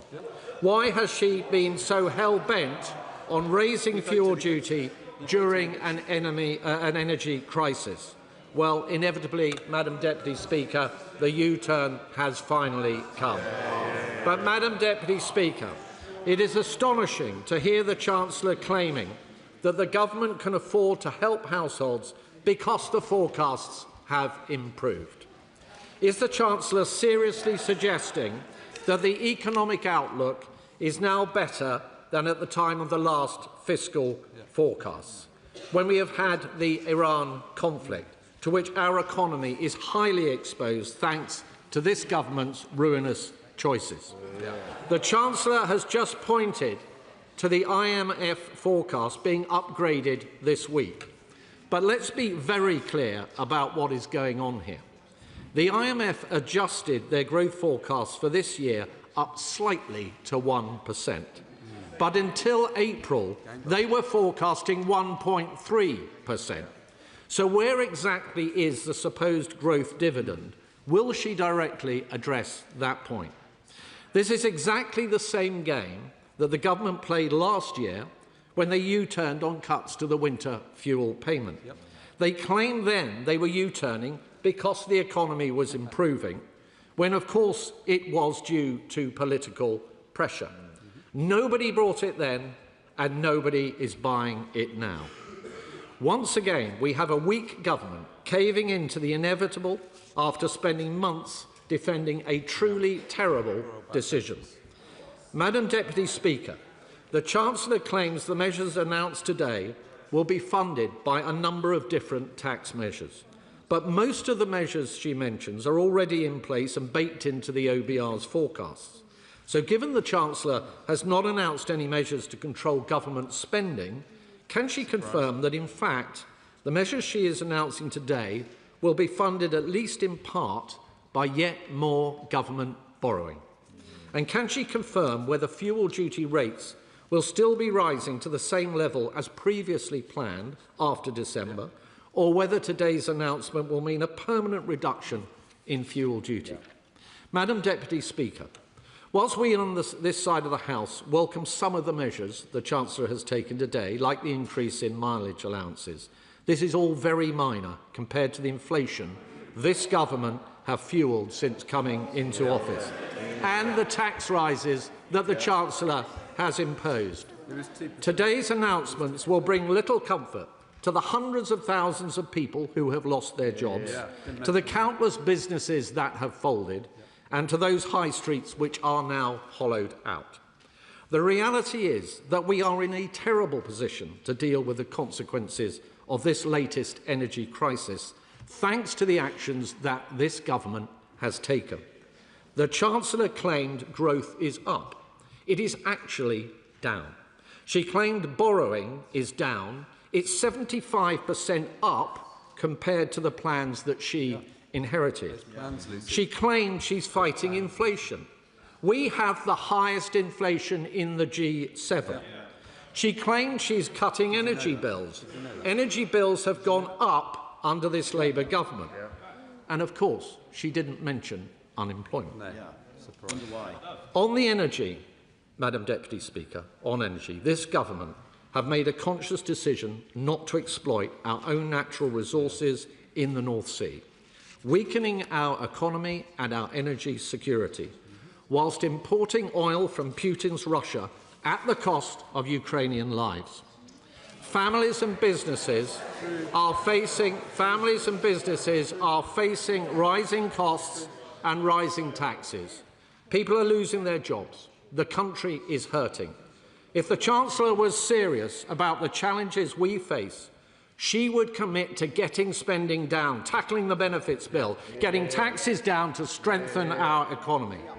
But thanks to the Chancellor's mistakes and the weakness of this dying government, this statement today is all we get. Does the Chancellor really think this is enough? Thank you very much, Madam Deputy Speaker. Let me take the issues that the Shadow Chancellor has raised. First of all, on fuel duty. When I became Chancellor of the Exchequer, the freeze in fuel duty was due to expire under the plan set out in the final budget of the Conservatives within a matter of months. I've frozen fuel duty twice already, and I've frozen it again today. And indeed, I've frozen it with more than 3 months to go before the increase was due to happen, giving people plenty of time. I have always said, since the Middle East conflict began, that I would keep an eye on what was happening to oil and gas prices and set out plans ahead of the change due to come to effect in September, and that is exactly what I've done. But I've also gone further in 3 specific areas, with additional support for hauliers, additional support for red diesel, particularly helping the rail, freight industry and farmers, and also the higher mileage rates. And the Shadow Chancellor says he welcomes the changes on mileage rates. Well, it's the first time they've been increased since 2011. So if he welcomes them so much, why didn't they increase them when they had 14 years in government? On the Iran conflict, well, let's remember that this is a war that the UK did not start, that this government chose not to join, whereas the Conservatives and Reform were cheering on that conflict every step of the way. And the impacts on the UK economy and the global economy would be much more severe if we'd have heeded the warnings of heeded the pleas of Reform and Conservatives to join that conflict. The Shadow Chancellor talks about inflation and growth. Well, inflation, yesterday, the numbers showed that inflation had fallen. We're the only country in the G7 where inflation fell last month. The IMF have revised up our growth forecast, and we had the fastest growth of the G7 in the first quarter of this year. And the Shadow Chancellor says, is this going to be paid for with new borrowing? No, it's not. If the Shadow Chancellor had been listening, he would have heard the changes we're making around the foreign branch exemption. That will raise hundreds of millions of pounds a year, which is why we are able to afford the package that we have announced today.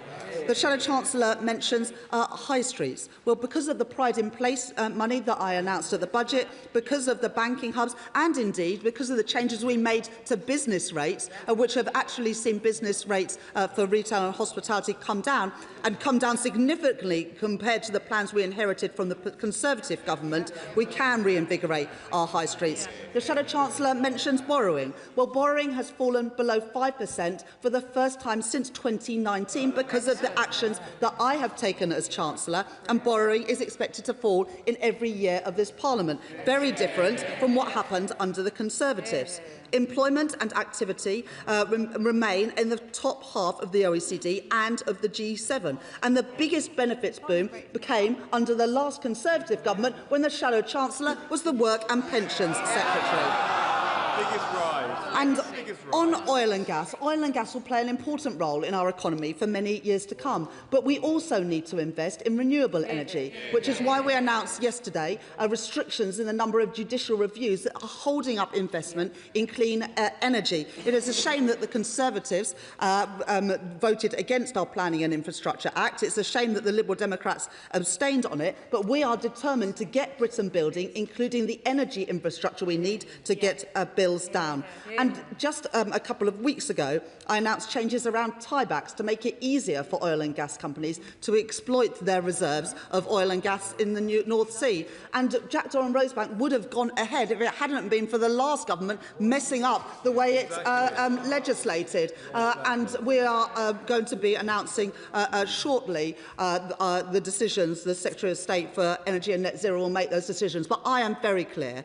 Oil and gas will play an important role in the UK for many years to come, adding to our energy security alongside investment in nuclear, in small modular reactors, in floating offshore wind, in onshore wind and solar, opposed by the party opposite. Chair of the Select Committee, Dame Meg Hillier. Thank you, Madam Deputy Speaker. Madam Deputy Speaker, it never fails to amaze me that the Shadow Chancellor tries to lecture this government on inflation when many of us were here in September 22 when his party crashed the economy. I welcome my right honourable friend's interventions, and I'm particularly interested in the cut in VAT in the leisure sector. And I hope that she will be commissioning a full study from the Exchequer Secretary about the impact on this, because it could be a great way to fuel and promote and keep going our stretched leisure and hospitality sector. So will she commit to that? I absolutely agree with my right honourable friend that we'll take no lessons from the party opposite on inflation when it reached more than 11% when they were last in office. In terms of VAT on the leisure sector, we are making these changes from the 25th of June right until the 1st of September to help boost the hospitality sector, but also to help families, crucially to help families during the summer. Our expectation is that this will cost taxpayers money, but it is funded through the changes we're making around the foreign branch exemption so that companies can't book losses overseas to avoid paying their fair share of corporation tax here in Britain. Liberal Democrat spokesperson Daisy Cooper. Thank you, Madam Deputy Speaker. I do feel as though we're slightly through the looking glass. For 6 months, we Liberal Democrats have been calling for an emergency temporary VAT cut for hospitality, leisure and attractions, and our pledge was fully funded. For weeks, we have been calling for an emergency transport package fully funded using the additional revenue from higher VAT rates and the EPL levy as well. But for all this time, Madam Deputy Speaker, we have been told repeatedly that it was impossible to do these things, that there was no additional money.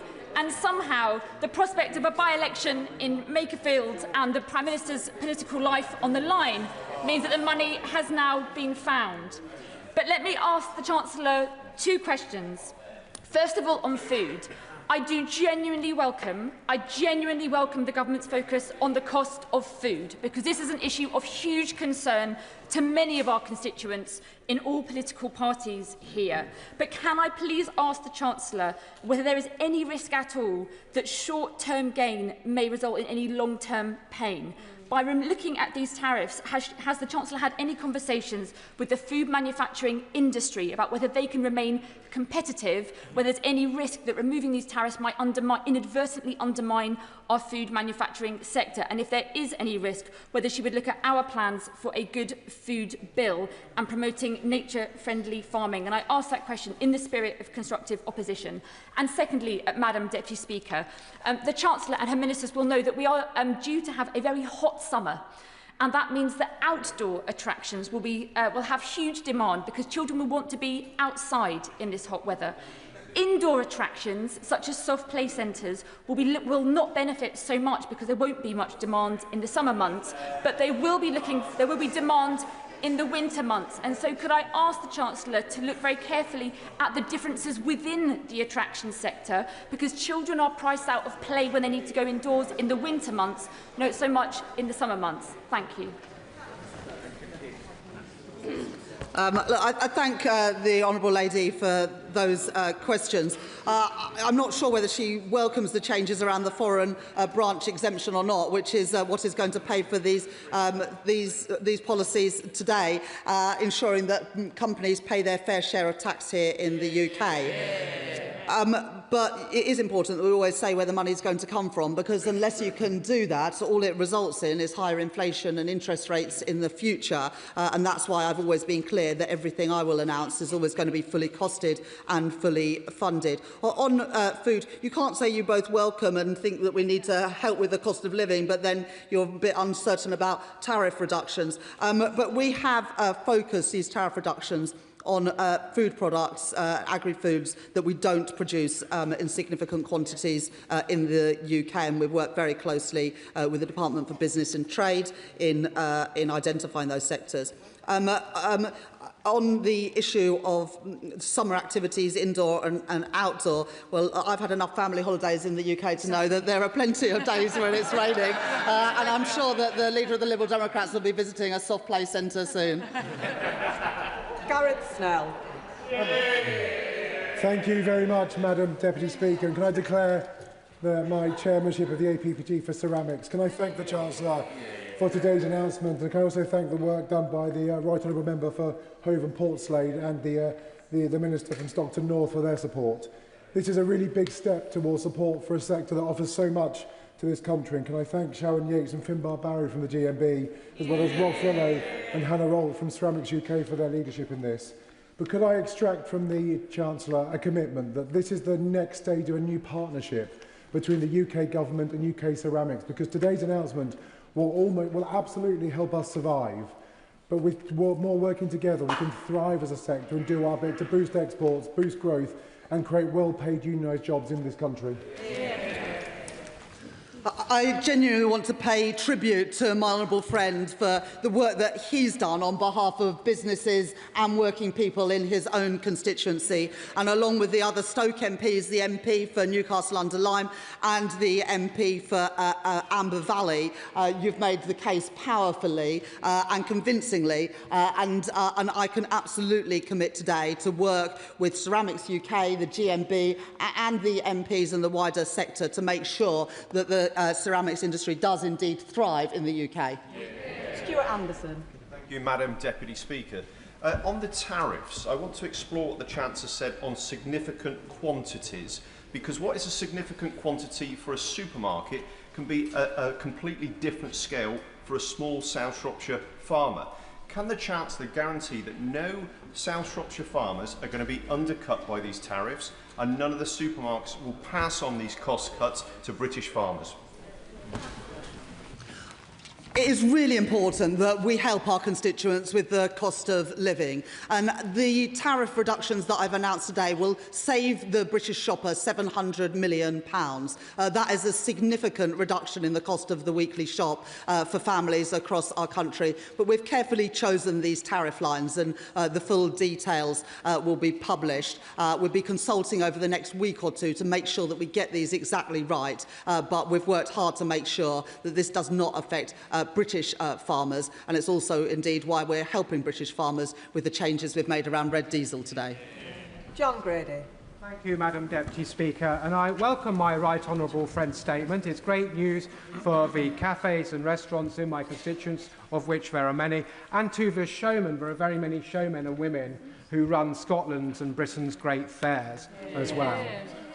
I know the party opposite object to all of this. It is the party opposite that left us with debt to GDP of almost 100%. And there's nothing progressive in running debt levels like that, and the Chancellor is right to focus on paying that debt off.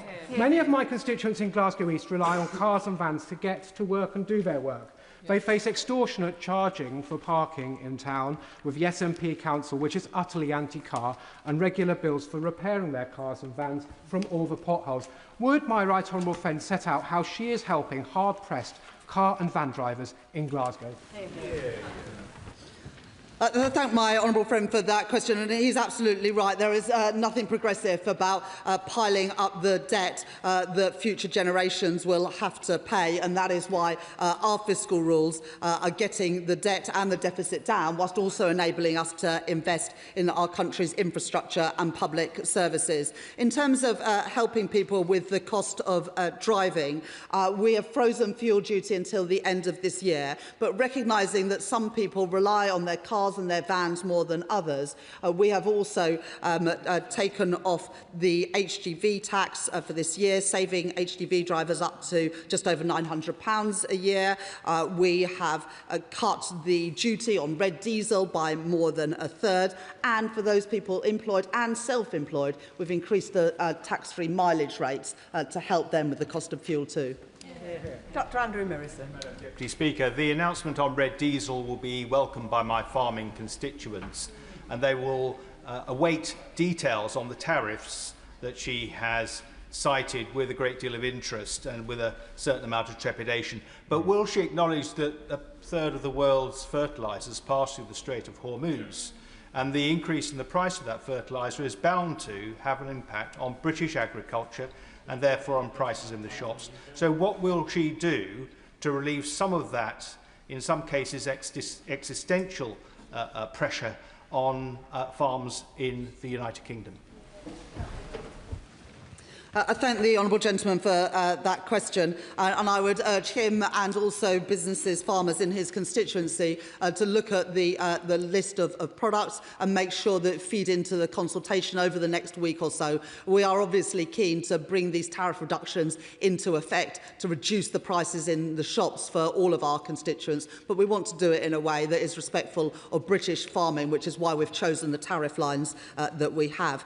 And we are, as the honourable gentleman recognises, doing more to support farmers with the reduction in red diesel. The best way, though, that we can help all of our constituents and the farming sector and others is to bring this conflict to an end and reopen the Strait of Hormuz, which is why the Prime Minister and the Foreign Secretary are working intensively with international partners to do just that, and at the same time working to diversify our supply of oil and gas so that that fertiliser that the honourable gentleman rightly refers to is still available for our farmers. Farnsworth. Thank you, Madam Deputy Speaker, and I thank the Chancellor honestly for her statement. As she has mentioned, and many members of this House will be aware, I've been campaigning hard for the ceramics sector with a view to saving Denby pottery. And I want to thank the Ministers in the Treasury and Department for Business and Trade for their ongoing engagement through the many meetings that we've had on this point.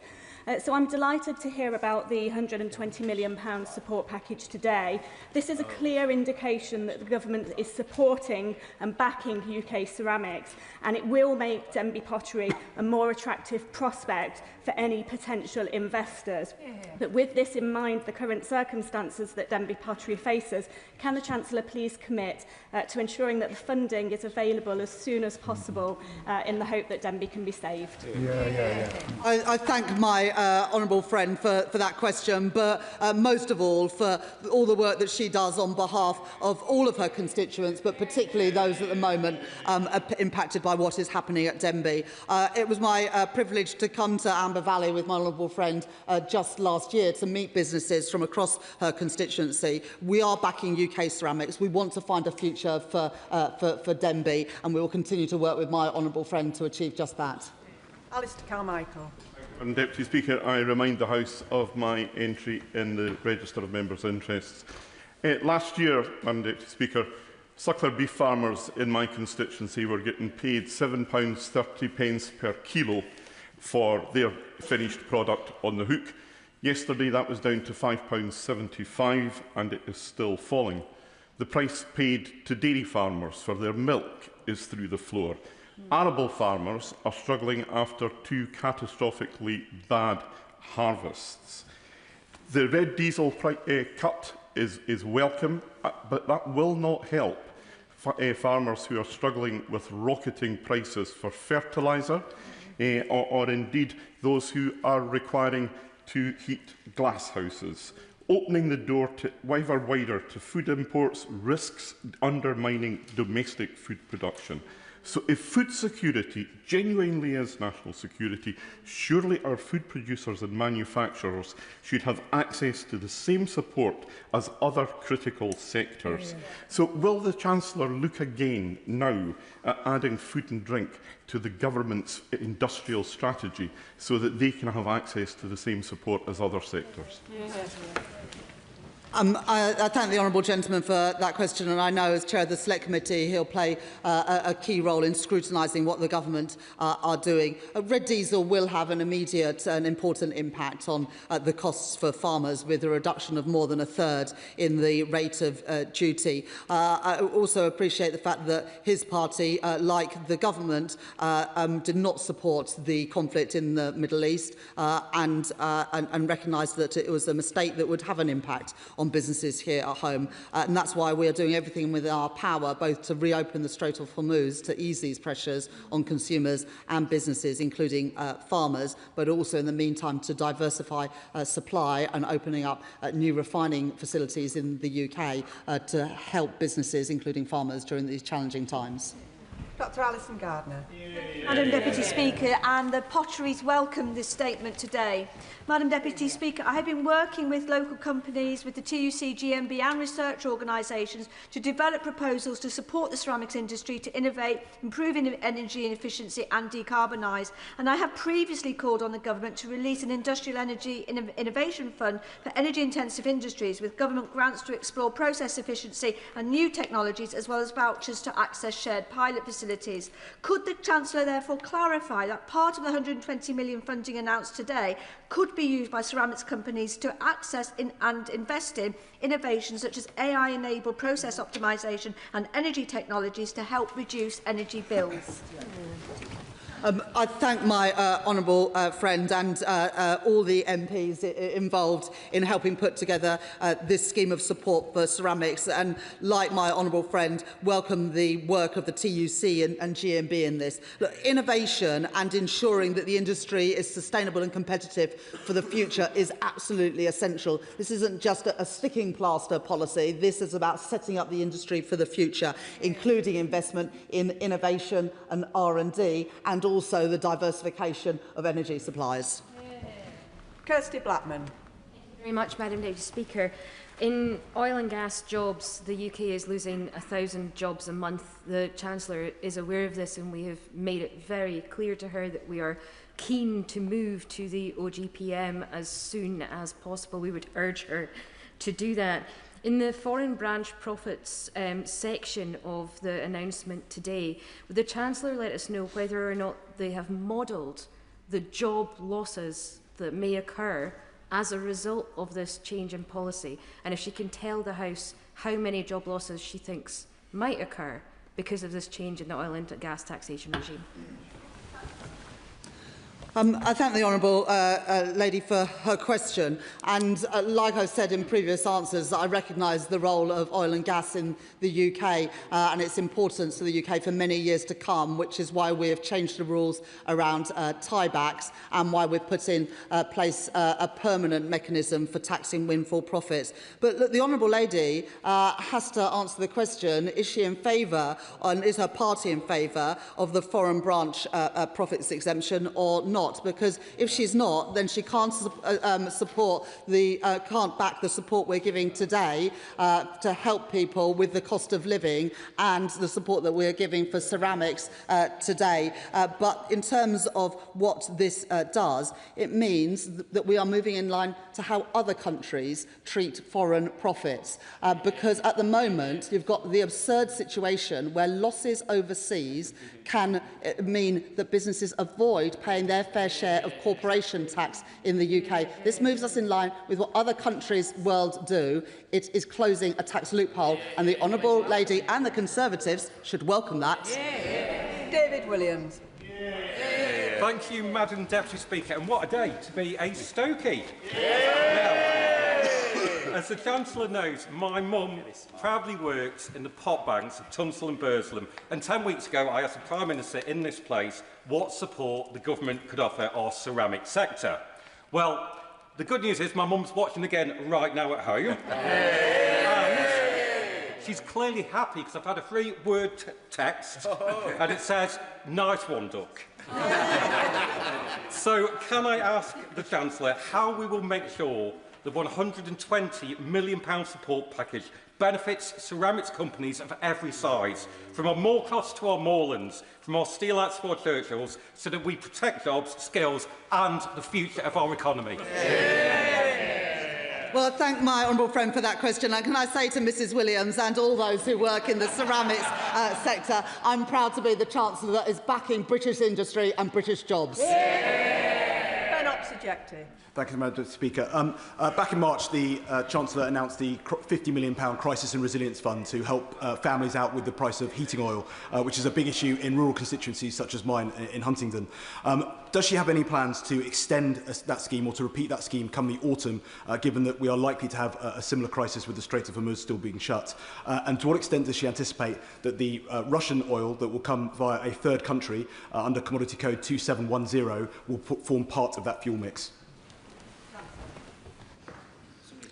Yesterday, we introduced the toughest set of sanctions that this country has ever had on Russia. But like the previous government, we are phasing those in so it doesn't have a disproportionate impact on industry here in the UK. That is what the previous government did, and that is what we are doing as well. The honourable gentleman mentions heating oil and support for people. We were pleased to be able to introduce that targeted support based particularly in those areas that are particularly dependent on heating oil. We're doing a piece of work at the moment to see how much money has been used by local authorities. I know that some have been more proactive than others in ensuring that local residents get the support they need. Once we've completed that, we will look at whether and what further support is needed. Adam Jurgey.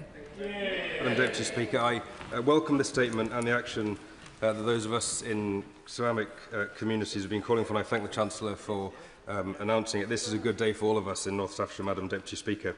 There is a ceramics business, as it happens, from Newcastle. I'm sitting in the gallery watching this statement, so I welcome them, Madam Deputy Speaker. And can I ask the Chancellor to assure us two things? One, that the eligibility for the support in this scheme will be as wide as possible, and that it will be as easy as possible to apply for. Well, I'm pleased to know that a business from Newcastle under Lyme from the ceramics sector is here today, and I say to them directly, this government has got your back and wants to work with you and the trade unions that represent people in the sector to ensure that the ceramics industry plays an important part in British life, particularly in those pottery communities for many years to come. And of course, we'll be setting out the details of the scheme, but like the MPs for Stoke, Newcastle and also Amber Valley, this government is very keen to crack on with the scheme and make sure that businesses can get the support that they deserve. Yeah. David Mundell. Thank you, Madam Deputy Speaker. Could the Chancellor expand on her discussions with the supermarkets and their role in keeping prices down? Because there is always a concern that when the supermarkets make special offers or reduce prices, rather than absorb the cost of doing that themselves, they pass those on directly to farmers and their suppliers, who are not in a position to absorb those costs because of the fixed costs that they are required to make in terms of their production costs. The honourable gentleman makes a really important point. Today, I've set out a number of measures that will directly help the supermarkets reduce their costs. And it's really important that those cost reductions are passed on directly to consumers. So reducing the cost of running an HGV will have a direct impact on our supermarkets. Reducing tariffs will have a direct impact on the costs of our supermarkets. And also the trade deal that we're looking to do with the EU to reduce the costs of importing food from the EU will have a direct impact on the cost of supermarkets. I say to the supermarkets, those cost reductions must be passed on directly to consumers who are struggling with the cost of living given the conflict in the Middle East.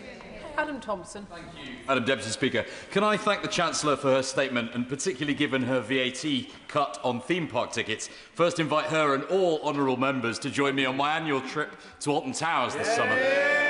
Madam Deputy Speaker, Erewash has many great summer events as well for families to enjoy, like Long Eaton Carnival and the Classic Car Show and the Glow Festival in Ilkeston. But entertaining kids during the summer months can be daunting and expensive for parents. Can the Chancellor elaborate then, please, on how measures she is announcing today will support Erewash families and boost great community events?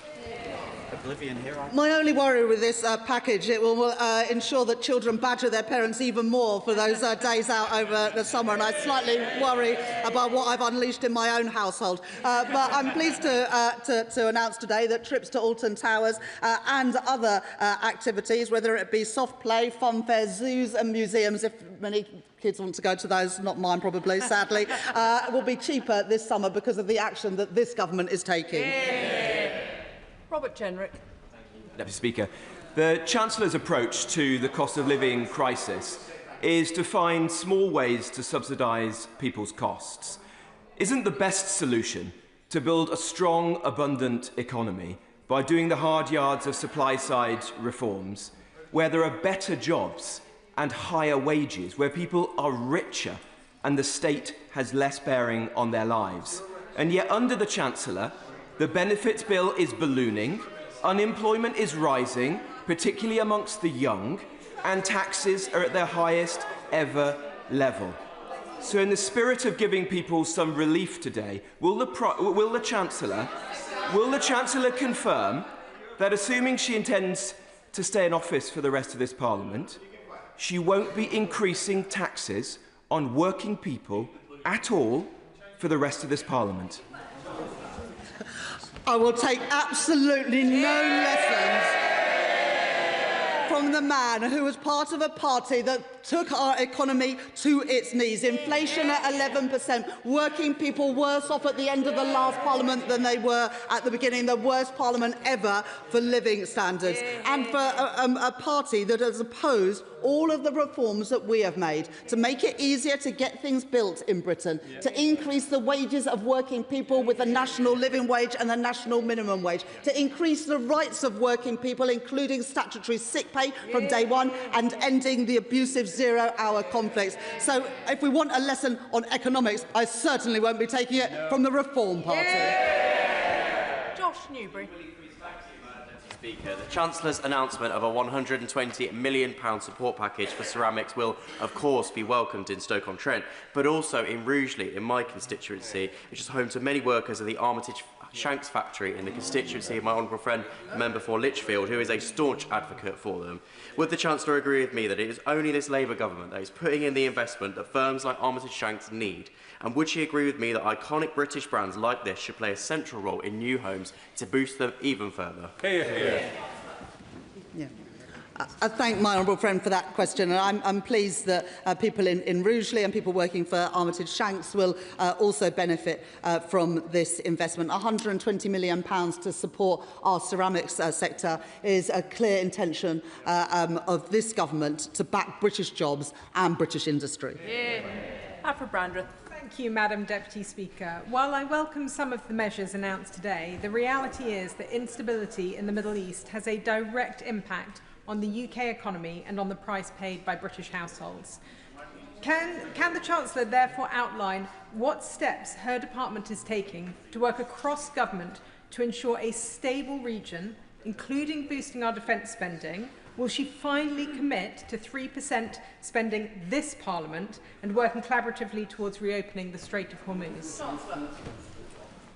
I do think it's a little bit rich for anyone in the party opposite to talk about the instability from the Middle East conflict, a conflict they wanted Britain to join in from day one, a conflict that our Prime Minister made the decision to keep Britain out of because that war was a mistake and it's having an impact on British businesses and British families. I'm proud to be the Chancellor that has overseen the biggest uplift in defence spending since the end of the Cold War. We're spending £270 billion during the course of this Parliament, taking spending to £2.6 billion by April next year. The Conservatives said they'd get to 2.5% by the end of this Parliament. They had no paid-for plans to do so. We are achieving it 3 years early.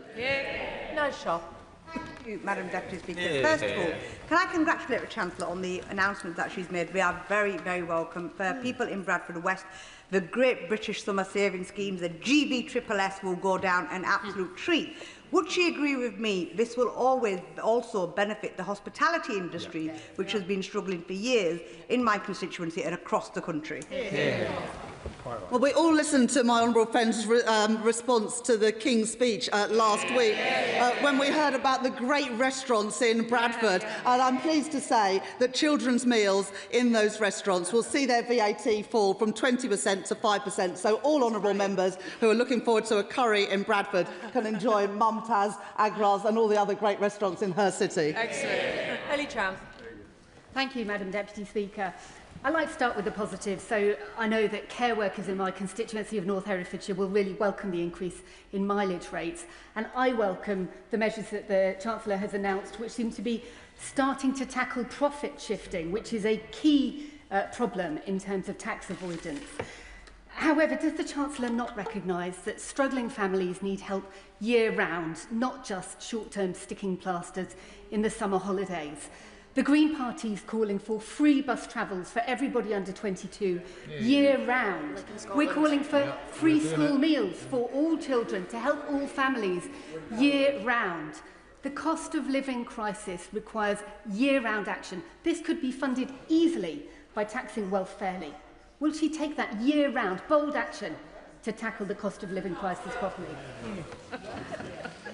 I thank the Honourable Lady for that question and her welcome for the changes around mileage rates and also profit shifting. Obviously not all parties in the House welcome that, and I appreciate the fact that hers does. But we are helping working people. The Renters' Rights Act is the biggest upgrade in rights to renters in a generation. The Employment Rights Act is the biggest upgrade in rights to working people for a generation. We've taken the national living wage, the national minimum wage to their highest ever levels, and for working families, getting rid of the 30 hours childcare, the free breakfast clubs, the extension of free school meals, but also getting rid of the 2-child limit. All of that is putting money in the pockets of working people, and the measures that I've set out today on bus fares, on fuel duties, on VAT and hospitality and more in the statement today will give further help both in Herefordshire and around the country.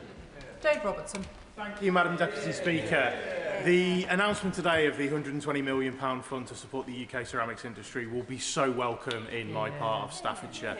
Armitage Shanks is often not considered in the same breath as ceramics, partly because of the excellent advocacy of the Stokies, of the members for Newcastle under Lyme and Amber Valley. But actually ceramics goes much further than flatware, and the sanitary ware that comes out of Armitage Shanks is world class. But it is much, much, much more than that. It is the identity of that village, and it is an iconic British brand. The Chancellor's support for Armitage Shanks and the rest of the ceramics industry will go down so well, not just with those workers and the GMB workers who are part of that factory, but also with my community. So can I thank the Chancellor for her intervention? Thank my honourable friend for that question, and he's absolutely right that ceramics play a life in so many parts of our economy, not just in great heritage businesses like Denby, who produce plates and other ceramics, but also, as my honourable gentleman has set out, and in sectors like defence and aerospace, where ceramics are absolutely crucial, and that's why I'm pleased to be able to back them further with the £120 million package today. Joe Robertson. Thank you, Madam Deputy Speaker. The conflict in the Middle East is not the Chancellor's fault, but she has chosen this time to make it more expensive for my constituents to take a car from Fishbourne on the Isle of Wight to Portsmouth. Will she do the right thing and scrap the emissions trading scheme levy that she intends to bring in July of this year? It shouldn't only be Scottish Islands that are exempt. Well, the measures that I've taken today will help people on the Isle of Wight. We've frozen fuel duty now for the 3rd time, compared to the plans we inherited from the previous government would have seen it go up. We're helping farmers with red diesel, we're helping the rail freight sector, and we are also supporting HGV drivers. And, of course, the Isle of Wight is a place where many people go on their summer holidays and enjoy wonderful days out, and so the costs of that will also be reduced, helping the sector in the Isle of Wight this summer. Jim McMahon. I thank the Chancellor for this important statement, not least of all because the previous government failed to act on HMRC mileage rates for the 14 years that they were in power, watching as motoring costs went up year after year and doing absolutely nothing for the self-employed and frontline workers like home care workers. It shows the power of a union like Unison, and that we have a Chancellor who is willing to take the action needed to support working people. Can I ask her, ahead of the fuller review, will the backdating of these measures support both the self-employed and employed workers alike? I want to pay tribute to my honourable friend who raised this in Treasury questions just a few weeks ago. I committed then to looking at this ahead of the next budget, but given the ongoing conflict in the Middle East, I thought it was right to bring those changes forward and increase for the first time since 2011 the mileage rate. And I can assure my honourable friend that for home care workers, for plumbers, for all those who use their car for work, we will increase the mileage rate by 10 pence, backdated to April 2026 for employed and self-employed workers alike. Liz Saville-Roberts. People are very aware that President Trump's war with Iran is worsening the cost of living, but there are measures within the gift of the government, long-term measures which could improve heating costs for households. In North Wales and Merseyside, we pay the equivalent of £255 a year on standing charges. That compares with £160 for London. When will she be addressing this structural inequality in heating costs? In the budget last year, I reduced energy bills by £150, and just a few weeks ago, I put in additional money to help people with the cost of heating oil. The issue around standing charges and those allocations is one for Desnes, but I will pass on her concerns to the relevant ministers. Lee Ingham. Thank you, Madam Deputy Speaker. I thank the Chancellor for her statement today. For those of us who are really serious about buying British, building British and backing British, this is a really welcome announcement. And I know the Madam Deputy Speaker will also be interested to find out if the Chancellor could say a little bit more on how she believes this will help the British brickmaking sector. I thank my honourable friend for that question and for always standing up for the people of Stafford, whether that is bringing a market back to the town or supporting the brickmaking sector. This government are investing £120 billion more in capital spending during the course of this Parliament compared with the plans that I inherited from the previous government. And I'm determined that as that money is spent, whether in defence, in energy, in transport or in building schools and hospitals, that money is spent here in Britain, creating good jobs, paying decent wages, supporting British industry and supporting British workers. Sarah Bull. Thank you, Madam Deputy Speaker. Food inflation is forecast by the Food and Drink Federation to reach at least 9% by the end of this year. And energy costs are driving up this, along with a lot of the other anti-business policies this government is putting forward, including not incorporating food manufacturing into the industrial strategy. So when will this Chancellor realise that announcing things like capping supermarket prices of food is just like flower arranging whilst the roots of the flower is dying? The Honourable Lady says that we should extend the industrial strategy. The previous government didn't even have an industrial strategy. And I would say that £700 million of tariff reductions is not exactly fiddling at the margins. Those costs should be passed directly by supermarkets on to consumers to help all of our constituents with the cost of living. Clive Efford. Deputy Speaker, can I congratulate my right honourable friend on a summer package of savings for families? It will not only give relief to those families that perhaps have booked domestic holidays, but also give a welcome boost to our domestic leisure and entertainment industry. But can she say a little bit more about how we intend to pass on the savings of our tariffs cuts through supermarkets? Too often we've seen them take a cut and a slice off of the reduced costs to them. How do we ensure that all of those savings get passed on to our constituents?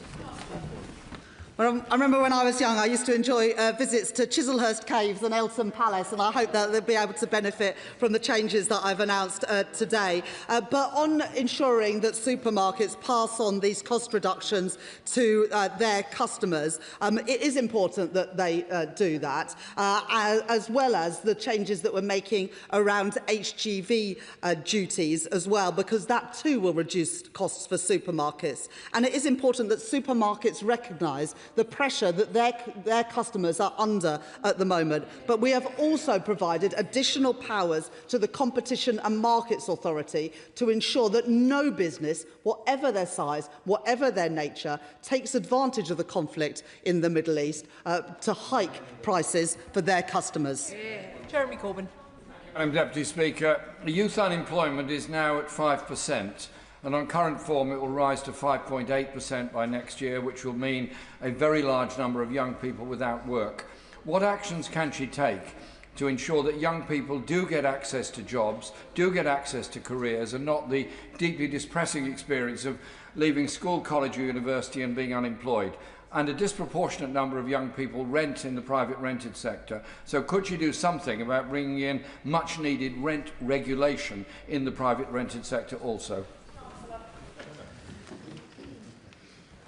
We have already increased the number of apprenticeships, and changes to the growth and skills levy means that you don't always have to have a maths A to C and English A to C to get on an apprenticeship programme. We've also introduced shorter apprenticeships to help young people get the skills they need. And on private rents, the honourable gentleman might have seen the changes that we made through the Renters' Rights Act, which gives renters the greatest rights they've had in a generation, including the right to challenge a rent increase and to only have one rent increase a year. And can I tell honourable members on all sides of the House, if you challenge your rent increase and take that to tribunal, you will not have the rent increase during the course of that tribunal, helping limit rent rises for hard-working families.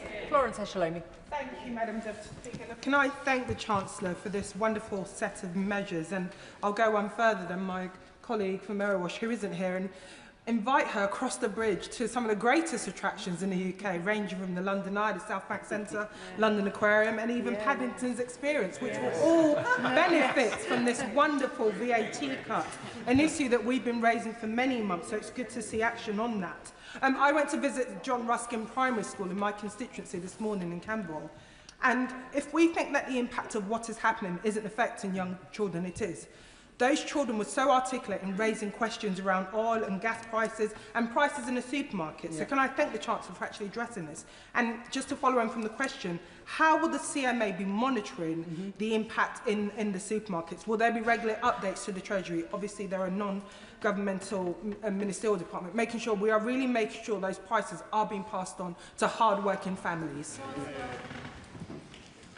I can confirm to the honourable lady that the London Eye will be included. Apparently it is called an observation attraction, and we decided that observation attractions should be part of the package of measures. The Exchequer Secretary and I made sure that that was the case.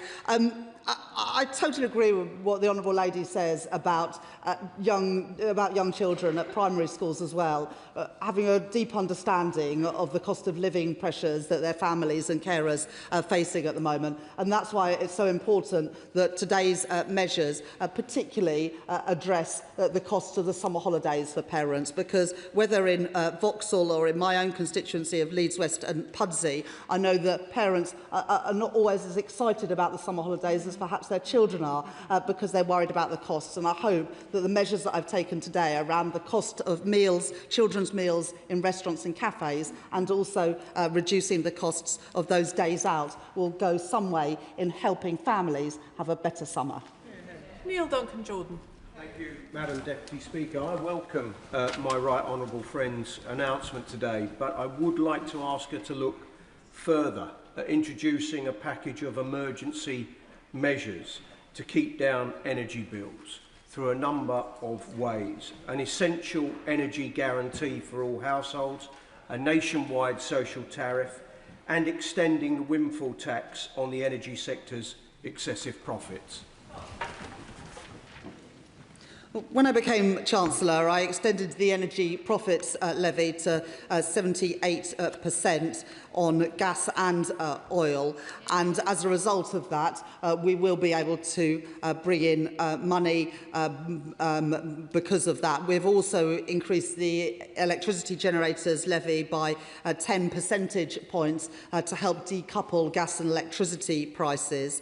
And because of the measures that I took in my budget last year, I was able to take £150 off of people's energy bills. I recognise the impact of the cost of living on families and pensioners, and also on businesses, which is why I've introduced a further range of measures today, particularly targeting and helping families, energy-intensive industries, and also those who drive a lot for work. Marsha de Clover. Thank you, Madam Deputy Speaker. And can I thank the Chancellor for her statement, and also welcome the measures that she is taking that will have a huge impact and support many of my constituents and also businesses in Battersea. And she's also very welcome to come and visit Battersea. We have wonderful hospitality there as well. But as we are living In increasingly unpredictable in a global landscape, it is vital that we are working with some of our closest allies, and that's why I welcome the European Partnership Bill that was announced in the King's speech last week. But will the Chancellor continue to explore ways to strengthen our economic relationship with the EU as a means of promoting stability, security, particularly in the light of the current financial pressures as a result of the Iran war? Well, the measures that I've set out in my statement today will absolutely help the hospitality sector and the entertainment sector in Battersea, whether it's zoos, cinemas or restaurants. But my honourable lady is also right to point to the economic benefits, both in terms of reducing inflation and boosting jobs and growth from a closer relationship with our nearest neighbours and trading partners in the EU. And that is why we are currently negotiating an ambitious agreement to reduce the costs of bringing in agricultural, food and farming products from the EU, but also increasing markets for British farmers in the EU, as well as a youth mobility scheme, Erasmus and the energy trading and electricity trading across the European Union. Kelvin Bailey. Thank you, Madam Deputy Speaker. I welcome the Chancellor's, the measure the Chancellor has set out today, particularly those which will help small businesses like Noted Pie Mash in Leighton, Homies and Donkeys in the Stone, Bear Brew and City Place in Wanstead and Fresh as a Daisy in South Woodford. And I look forward to seeing their children's menus so that they can benefit from the measures that you've set out today. But what more? Can I ask the Chancellor what more she is doing to support hard-pressed families in Leighton and Wanstead, and in particular those families that also rent in the current cost of living crisis? I very much hope that families in Leighton and Wanstead, but also businesses in Leighton and Wanstead, can benefit from the changes that I set out today. I know that the cost of renting, especially in London, is very high, and the Renters' Right Act should give greater certainty and stability to renters, but also limit rent increases as well. In addition, families in Leighton and Wanstead will benefit from the 30-hour free childcare offer, the abolition of the 2-child limit in universal credit, as well as free breakfast clubs being rolled out to primary schools. And from September this year, straight after the summer holidays, all children whose parents or carers are on universal credit will benefit from free school meals. Lillian Jones. Thank you very much, Madam Deputy Speaker. I'm proud this Government is back in British industry, from today's announcement on ceramics to British steel. But can I ask my right honourable friend if she would look at possible measures to support the UK wood and timber sector, who are facing challenges such as price volatility, rising costs, supply chain pressures and missed productive tree planting targets? I thank my honourable friend for that question. Today, the measures will help ceramics, and they will also help the chemicals sector. But other schemes, whether that is the supercharger, the British Industry Competitiveness Scheme, will benefit other sectors across the economy. And I'm sure that the relevant minister would be happy to meet with my honourable friend to discuss the issues around wood and timber specifically. Hannah Baxter. Thank you, Madam Deputy Speaker. I declare an interest as someone who worked for Unison immediately coming to this place, and their contribution to my campaign is in my register of interests. I worked as a trade union official for over 20 years representing public sector workers. One issue that came up in pay negotiations year after year was mileage rates, particularly for frontline social care workers, because as the cost of living and fuel prices rose, those frozen mileage rates effectively imposed a stealth cut on workers already delivering vital public services. So on behalf of them and the thousands of frontline workers across Scotland, can I warmly welcome the Chancellor's decision and announcement today? And can the Chancellor confirm that she's spoken with her counterparts in the new Scottish Government to ensure that the levers of power that they have control over are similarly focused on cutting the cost of living for my constituents in Paisley and Renfrewshire South? Thank my honourable friend for that question. The increase in mileage rates for employed and self-employed workers will have a material effect on those who need to use their car for their work every day. And this is, of course, the first increase since 2011. Alongside the Employment Rights Act, this is giving greater rights, greater certainty and greater incomes to ordinary working people. And I would like to pay tribute to the trade union Unison for their lobbying and their work on this issue over many, many years. Peter Swallow. When I speak to families in Bracknell Forest about the school holidays, they often tell me it can be bittersweet. The opportunity to make treasured memories and spend time with their children, balanced against having to juggle childcare and work, and of course the cost of living pressures that come from keeping their children entertained. So the measures that the Chancellor has announced today on VAT cuts for summer attractions will make a real difference. Can I simply take this opportunity to ask the Chancellor to encourage people across the country to make use of the fantastic leisure facilities in Bracknell Forest, including the Lookout Discovery Centre, South Hill Park and of course Playworld Soft Play, as they make advantage of this new scheme. I thank my honourable friend for that question, and I hope that families in Bracknell, whether they're enjoying a day out in Bracknell Forest or going on a summer holiday to one of the great seaside towns across our United Kingdom, will benefit from these changes. As well as entertainment, it will also make lunch or dinner out as a family a little bit cheaper as well. And when kids go back to school in September, if their parents or carers are on universal credit, whether they're in nursery, primary, secondary or FE, they will benefit from free school meals for parents that are on universal credit. Sean Woodcock. Thank you very much, Madam Deputy Speaker. I thank my honourable friend for her statement, and especially the measures to support farmers and hauliers. Banbury has a thriving logistics sector with brilliant businesses like TWE Haulage. I visited them last month and I know that they will really welcome the measures that she has announced. I would ask that she and her colleagues, however, continue to keep under review the particular pressures on the logistics sector and be open to any other further measures that may need to be forthcoming.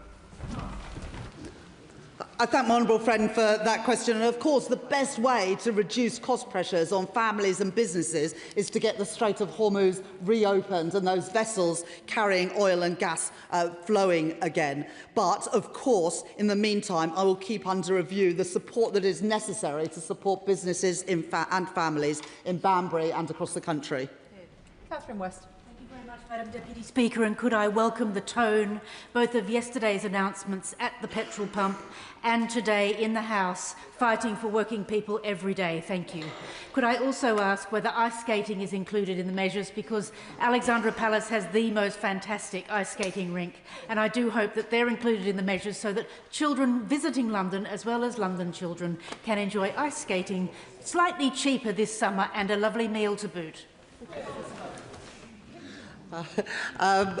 Thank you, my honourable friend, for that question. I will have to check ice skating. I like to pride myself on being on top of my brief, but I do not know whether ice skating is included or not. I did, however, know about the London Eye. Jonathan Brash.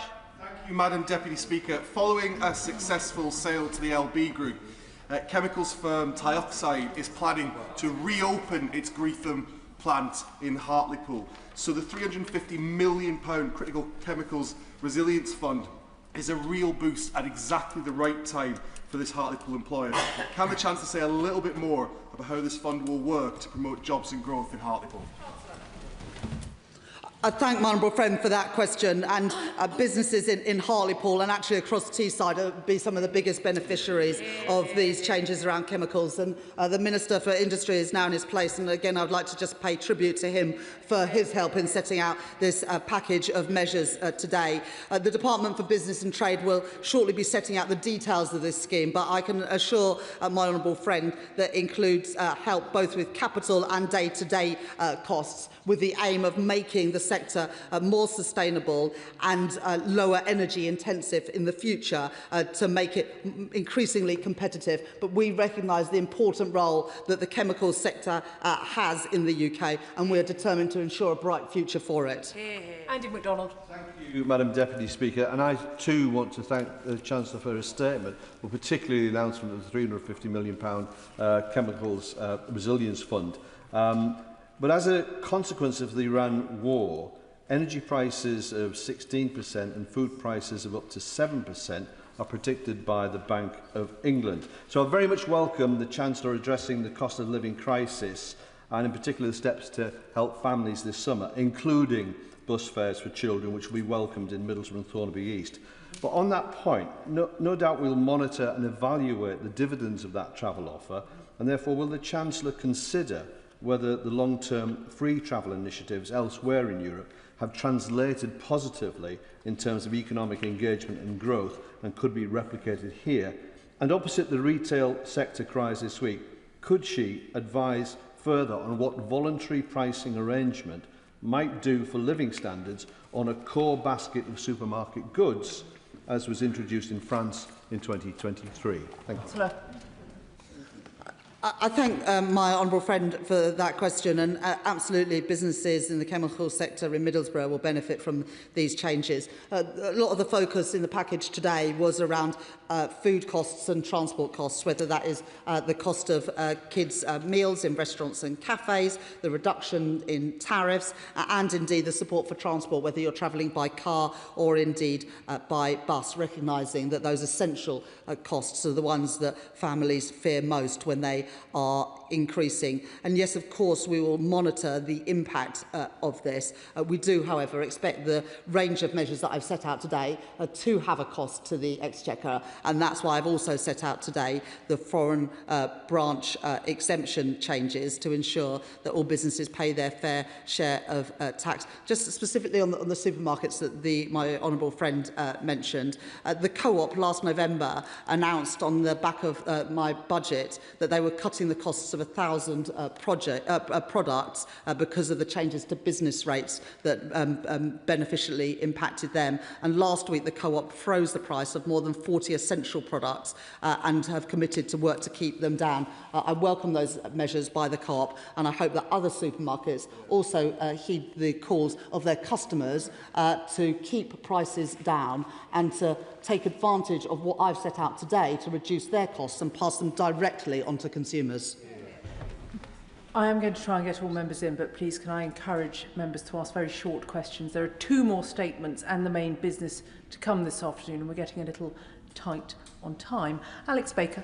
Thank you, Madam Deputy Speaker. I welcome this announcement from the Chancellor and the statement today, which will mean that it will be cheaper for families across my community to go to theme parks, farms and soft plays this summer, thanks to this Labour government, and I will see them there because my children have a long list of places they want to visit. On these days out, our families get to choose between eating out or taking a good old picnic. Can the Chancellor bring to life the decision she's made today, how that will ensure that we have families that can have full tummies as well as lots of fun and excitement this summer? I thank my honourable friend for that question. We are both helping to keep prices down in the supermarket, but also when families have a day out, reduce the costs of lunch at a cafe or restaurant. And having met my honourable friend's kids out on the campaign train in Aldershot, I think that a couple of days out not delivering leaflets would be very much in order. Phil Brickell. Deputy Speaker, can I congratulate the Chancellor on what is a really ambitious and comprehensive package of measures to support families across my Bolton West constituency, and as a long-standing proponent of a fairer taxation system, can I thank her for the measures she has put forward in closing the tax loopholes that have been used by oil and gas firms to structure their affairs and avoid paying hundreds of millions of pounds into the Exchequer, which will now finance this package of proposals to support families. She mentioned a little bit about the CMA, the Competition and Markets Authority. Can the Chancellor say a little bit more about what engagement she envisages having over the coming months to make sure that we won't see profiteering going forwards?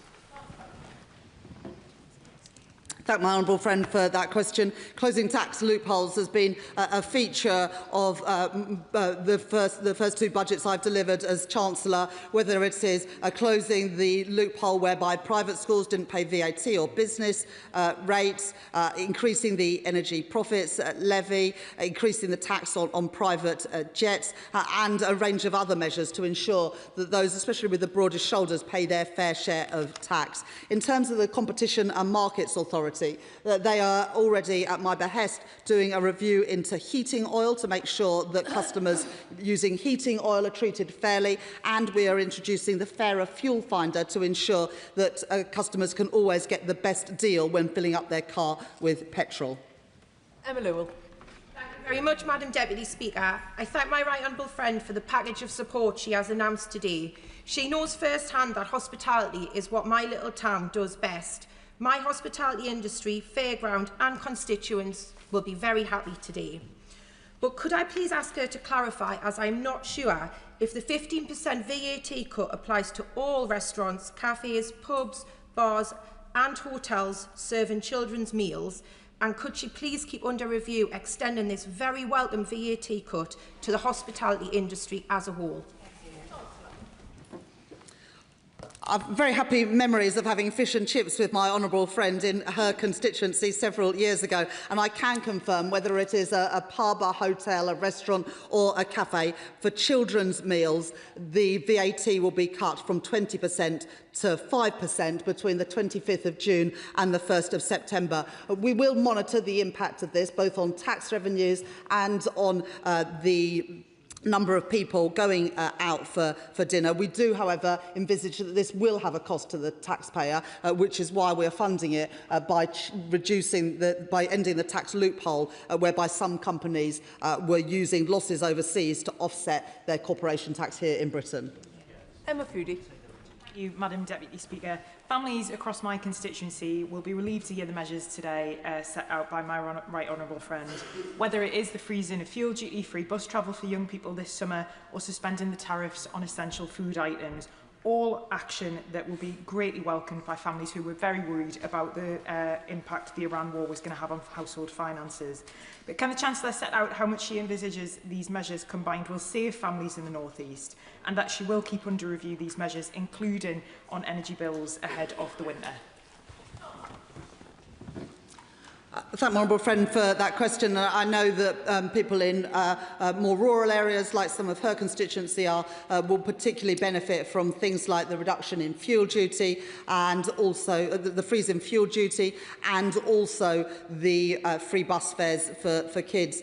We think the changes in fuel duty have already save people around £100 a year and expect the same sort of benefit thereafter. HGV drivers will benefit by up to £912 through those changes. Bus fares, the bus fare changes are unlimited free bus travel for 5 to 15-year-olds, and of course you add in the savings as well for days out and meals out. But most of these things, all of these things are unlimited. You can go on a bus as many times as you like. You can take your kids for a meal and benefit from that reduction in VAT as much as you like. We want people to have an enjoyable summer, worrying less about the costs and more about making happy memories. Chris Webb. Thank you, Madam Deputy Speaker. The plans outlined today by the Chancellor are going to be a massive boost for families in my constituency, but also the hospitality and tourism sector.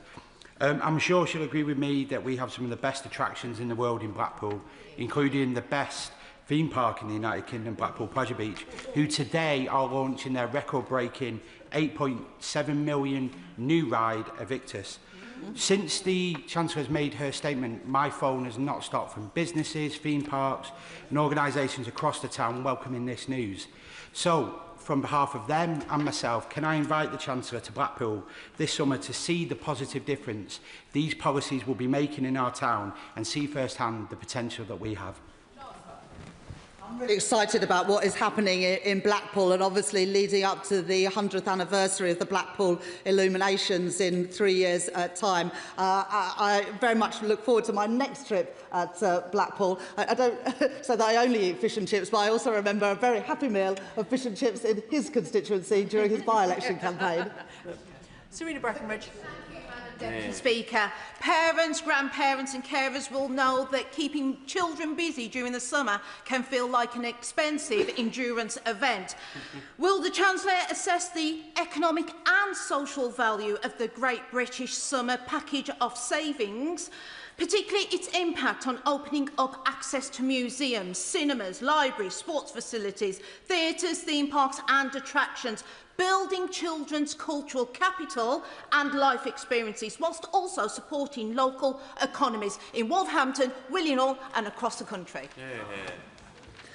As I say, it's spoken like a proper former teacher there, expanding the cultural capital of our children. That's what my children want to do every weekend. But whether it is expanding their cultural capital or having fun at a theme park in Blackpool or in Alton Towers, I want children and families to be able to enjoy this summer. And also as a former teacher, my honourable friend will know that the summer holidays, whilst welcome relief for teachers and for children, often for parents can be a time of worry, and I hope that these changes today will make the summer holidays a bit easier for all families.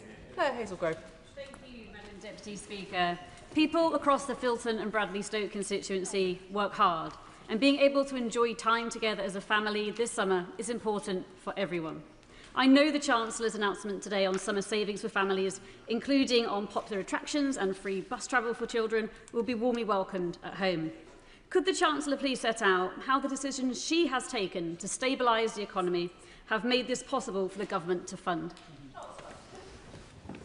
I thank my honourable friend for that question. It is important that all policies that we set out are fully costed and fully funded, which is why we've made the change around the foreign branch exemption to fund today's package of measures, but also because of the reduction in reduction in inflation during to the measures I set out in my budget last year, and because the strong growth we've seen, the fastest in the G7 in the first quarter of this year, make this package affordable and sustainable, and that's why we're able to set out this support today. Lola McAvoy. Thank you, Madam Deputy Speaker. I wholeheartedly welcome the Chancellor's intervention in this cost of living that is increasingly putting struggles on working families in Darlington. This is a proper Labour intervention from a proper Labour Chancellor, and representation matters in this House. As I look around, I can see Stoke represented through the ceramics industries supported. I can see Redcar, Middlesbrough, Stockton represented and those industries supported. So not only has this Labour Chancellor intervened to make sure that families in my constituency can have a much better summer, but their jobs will be secure for much longer. So thank you. I thank my honourable friend for that question. And this package was not just designed by me, it was designed by honourable and right honourable members in this House who have made representations to me about the cost of living, but also about the specific business needs and business challenges in their constituencies. So whilst I'm proud to be able to be the Chancellor that's delivered this package today, I also want to pay tribute to all members who have contributed to it. Jessica Toll. Thank you, Madam Deputy Speaker. I want to congratulate the Chancellor on her skillful management of our economy in what are extremely difficult international circumstances, because despite this, growth is up, inflation is down and borrowing is down. And can I particularly welcome the Great Britain Summer Savings Scheme? This will make a huge difference to families and businesses in my Bournemouth West constituency. But families will continue to worry about their day-to-day bills, so can the Chancellor reassure my local constituents that the fuel duty freeze and the reduction in tariffs on foodstuff will be felt directly in their pockets? I thank my honourable friend for that question, and absolutely the freeze in fuel duty will continue until the end of this year, and we'll keep it under review depending on what happens in the Middle East, and the tariff reductions it's very important that those, and also the HGV duty changes, that those cost reductions are passed on to customers. I also am slightly worried after the statement that I've unleashed a competition between honourable and right honourable members about whose constituency has the best summer attractions, whether it is soft play, theme parks, zoos, ice skating, or being lobbied by the right honourable member for Redcar about lemon tops in her constituency. I look forward to this continuing ahead of the introduction of these VAT reductions on the 25th of June. Cat Eccles. Thank you, Madam Deputy Speaker. Can I welcome the announcement from my right honourable friend. in particular the suspension of import tariffs on more than 100 food and drink staples. I know my constituencies across Stourbridge, Brierley Hill and Netherton have been struggling with the cost of a weekly shop. But while we all enjoy a treat, myself included, it was disappointing to see the headlines leading with biscuits and chocolate when there is a public health crisis with obesity and diabetes. So could she assure the House that the government remains committed to the healthy food standard which encourages supermarkets to promote healthy choices? And will the Chancellor work with the Secretary of State for Health to ensure efforts to tackle poor diet and obesity remain a priority alongside the cost of living? Yeah. There's a whole range of products included in the tariff reductions, including imports of tropical fruits, of bananas, of olive oil and much more. But I expect that honourable and right honourable members would be forgiven for every now and then wanting to have a chocolate biscuit after a day of work in this place. Tracy Gilbert. Madam Deputy Speaker, can I welcome the measures that my right honourable friend announced today, which will help ease the cost of living pressures on families in my constituency of Edinburgh North and Leith, and on the very many businesses and attractions that are, and in time for the Scottish school summer holidays. You're always welcome for fish and chips that are award-winning in my constituency as well. Earlier in this year, the government set out welcome plans to break the link between the wholesale price of gas and electricity. Can my right honourable friend provide an update on these plans and how this will help reduce bills over the long term? I thank my honourable friend for that question, and I'm sure that her constituents in Edinburgh North and Leith will benefit whether they are enjoying attractions in the Scottish school holidays or indeed whether it is people from the other nations and regions of the UK or indeed from further afield enjoying the attractions of Edinburgh this summer. On the specific issue around delinking between gas and electricity prices, this is both a short-term and a long-term measure, because in the short term we have increased by 10 percentage points the electricity generators levy to bring in more money this year, and then we are renegotiating contracts to move electricity prices onto contracts for difference to have greater certainty around electricity prices, so that the gas price does not set the electricity price so frequently, giving greater stability of energy prices to businesses and families. Whereas, Madam Deputy Speaker, inflation down, wages up, interest rates down and growth up. These are the reasons why the Chancellor can make these announcements today. They won't say it on the benches opposite, but I will. Thank you, Chancellor. As she mentioned in her statement, the British Industrial Competitive Scheme is an important support for that economic growth. But at the moment, it excludes the vitally important critical minerals sector, which, as she knows, is directly relevant to my Camborne, Redruth and Hale constituency. Would the Chancellor meet with me to discuss energy support measures for the critical minerals sector? I'm absolutely committed, as my honourable friend knows, to the critical minerals sector. We've already introduced the Kerno Growth Fund for Cornwall and also have instructed the National Wealth Fund to invest more in critical minerals, including in the huge opportunities there are in tin and lithium in Cornwall. We need to ensure that we have more diversified supply chains for critical minerals and rare earths, and Cornwall gives us a great opportunity to do exactly that, and I look forward to continuing working with my honourable friend and the other MPs in Cornwall to ensure that we can bring good jobs, paying decent wages to the region. Alison Hume. Thank you, Madam Deputy Speaker. The news that bus travel will be free this summer for children is extremely welcome.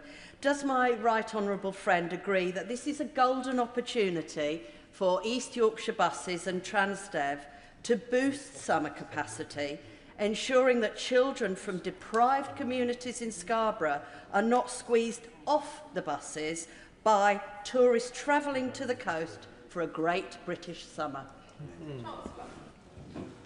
I thank my honourable friend for that question, and I would absolutely encourage bus companies to use this as an opportunity to increase the services that they are able to offer this summer as they cater for more young people on their buses. And I'm sure that many honourable and right honourable members will have enjoyed days out at the aquarium in Scarborough and also dinner at the Magpie in Whitby, which they serve very good fish and chips. Andrew Cooper. Thank you, Madam Deputy Speaker. And of course, you will be aware that the best summer attraction is the Northwich Pina Colada Festival, which is enjoyed by boys and girls of all ages. But nevertheless, I thank the Chancellor for her statement. The relief she's providing to the chemical industry will be welcome to sector businesses in mid-Cheshire, whose expertise and innovation contribute significantly to both local employment and national resilience. I've previously spoken about the rising input costs and regulatory challenges these businesses face, and I look forward to hearing more about how she should consult with the industry on the fund's eligibility. Does she agree with me, though, that the forthcoming summit with the EU presents an opportunity to bear down on regulation further by seeking alignment and mutual recognition on UK and EU reach?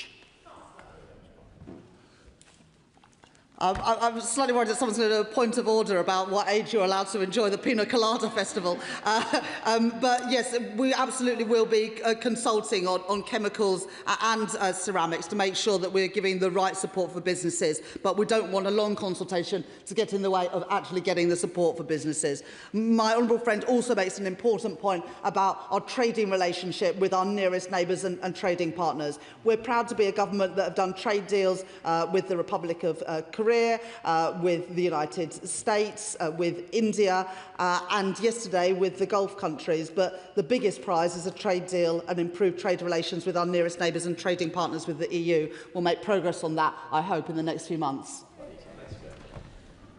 Can I thank the Chancellor for her statement this afternoon? I will allow a few moments for the front bench to swap over, during which time I will be obliged to point out that it is in fact Peppa Pig World on the edge of my constituency, which is the finest attraction in the country.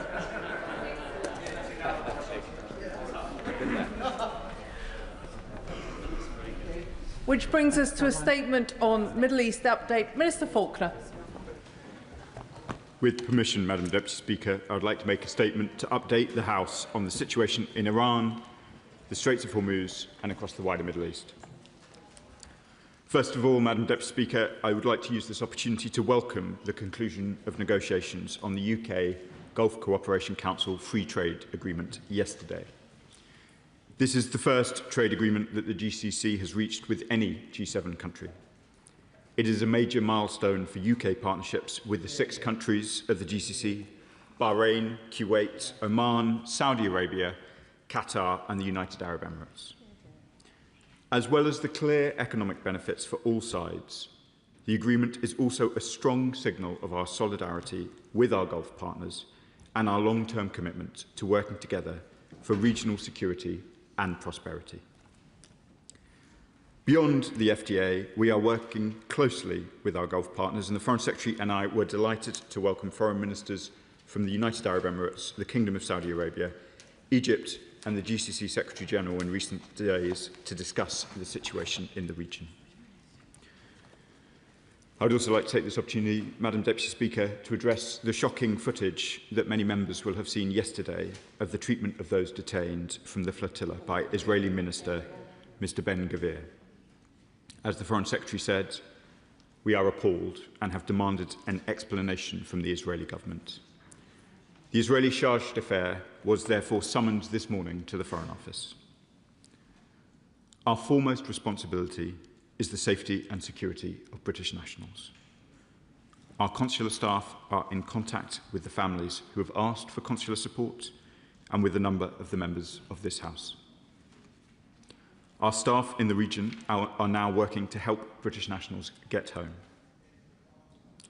But let me say this too, Madam Deputy Speaker. While yesterday it was Europeans and others who were subjected to humiliating treatment, which has rightly caused international condemnation, we should be clear that Mr. Ben-Gvir has been behaving outrageously towards Palestinians day in, day out, ever since he became a minister. That is a disgrace. And it was why the UK led an international group of our partners to impose sanctions both on Mr. Ben-Gvir and Mr. Smotrich in their personal capacities, which I announced from this dispatch box late last year. Turning to the situation in Palestine. In Gaza, children are living amid sewage, parasites and disease. The UN has now reported that infestations are now affecting almost 1.5 million people. This suffering is man-made and preventable. As the Foreign Secretary said yesterday, the continued humanitarian restrictions by Israeli authorities are indefensible and they must end. We support the 20-point plan, the hugely welcome release of hostages that it delivered. But the full promise of the 20-point plan has yet to be fully realised. For Gazans, conditions are still dire. The parties must do much more to end the suffering and allow families to rebuild. That also means Hamas must agree to disarm and decommission their weapons, and the IDF must withdraw from Gaza. In Brussels, at the Ad Hoc Liaison Committee Ministerial meeting, which was intended to get more aid into Gaza, I spoke with the Palestinian Authority Prime Minister, Mustafa, and Dr. Ali Sheikh, the head of the National Committee for the Administration of Gaza. I was clear on British support for both of them in their urgent work. We continue to work with partners to meet immediate humanitarian needs and advance long-term peace and security for Israelis and Palestinians through a two-state solution. That is why this government took the step that it did to recognise the State of Palestine. But in the West Bank, the House will know that settler violence and settlement expansion continues to drive Palestinians from their homes, including over the recess period. The Netanyahu government is imposing a stranglehold on the Palestinian Authority and the Palestinian economy. Madam Deputy Speaker, yesterday I made a virtual visit to a school in Hebron. My conversations with teachers and pupils there brought into sharp focus the daily challenges facing children, teachers and families across Palestine. Movement restrictions, violence and disruption are barriers to education that no child should have to face. We have introduced sanctions and taken measures in response to the Israeli government's actions. I have been clear that we are prepared to take further action and will not hesitate to do so. Turning to Lebanon, we welcome the cessation of hostilities agreed by the governments of Lebanon and Israel. We call on all parties to comply with it fully. We have a unique opportunity through direct dialogue between Israel and Lebanon to bring lasting peace to both countries, including withdrawal of Israeli forces from southern Lebanon, in line with UN Security Council Resolution 1701. I condemn the strikes by Lebanese Hezbollah on communities in northern Israel, which must stop. I saw myself in Lebanon the impact that UK aid is having to support those displaced and those experiencing the consequences of violence. I made a further announcement of £20.5 million during that visit. That now makes us one of Lebanon's largest humanitarian donors. Our Prime Minister has himself set out to President Aoun of Lebanon our support for his government, and I remain in regular touch with my counterparts. I would like to turn now, Madam Deputy Speaker, to Iran and the Straits of Hormuz. On the 17th of April, the Prime Minister, alongside President Macron, convened 51 countries for an international summit on reopening the Straits. We came together as an international community to support freedom of navigation and to protect global economic stability and energy security. But since then, the Straits have remained closed and Iran has introduced new structures to exert control. That denies vessels the right of transit passage, a breach of international law. The disruption that this has caused to global energy security, supply chains, and economic and financial stability must end. As the Foreign Secretary said this week, we face a global food crisis and we cannot risk tens of millions of people going hungry because Iran has hijacked a vital international shipping lane. It is crucial that international law is respected and that the Strait is reopened without the imposition of tolls or permissions by Iran, so that transit can return to pre-war levels. To do this, we need a lasting and workable settlement to the conflict. The Foreign Secretary and I, along with the rest of the ministerial team, have been working tirelessly to help this happen. We are in close contact with partners from across the globe to support negotiations, including Gulf partners, key regional players such as Pakistan, Saudi Arabia, Turkey and Egypt, as well as G7 allies. We've been engaging closely with the United States, and President Trump's recent remarks that serious negotiations are taking place are welcome. We share in the President's conviction that Iran must not have a nuclear weapon. We are also engaging closely with Oman, given its long-standing role supporting shipping through the Straits. We're supporting, too, the vital work of the International Maritime Organization and their plan to ensure the safety of seafarers and vessels.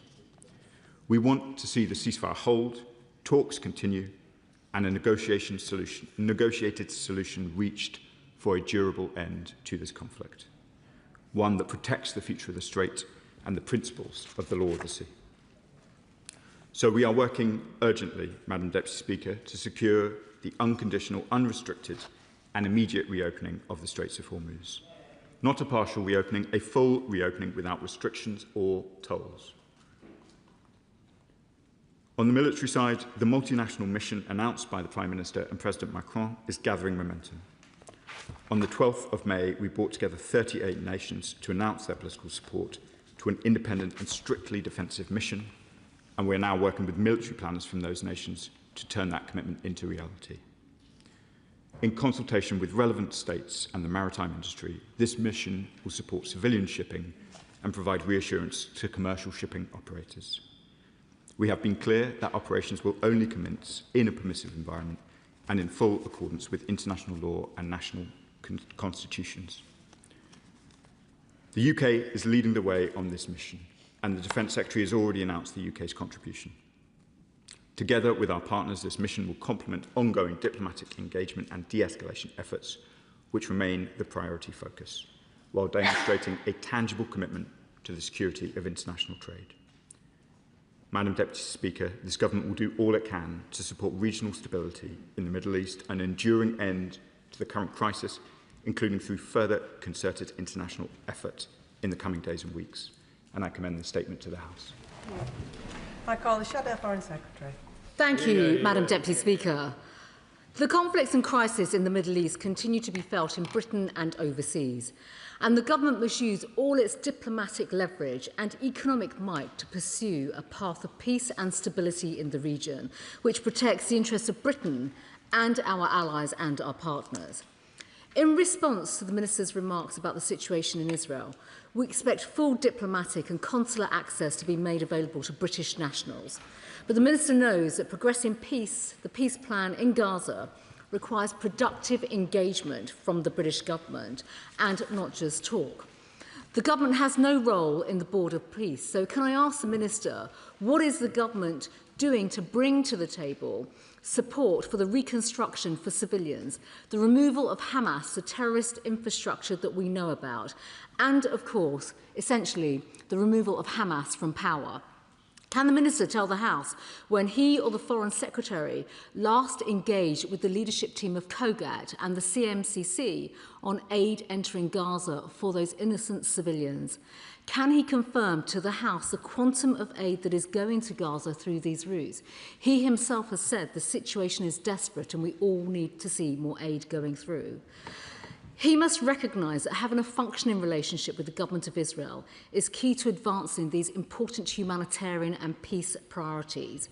And can he also tell the House what action he is taking to support the disarmament of Hezbollah, the terrorist proxy of the Iranian regime? Now, he's touched on the situation between Israel and Lebanon, and of course that can only be sustained with the right outcomes when the threats posed by Hezbollah are dealt with. So what is his assessment of the situation between Israel and Lebanon?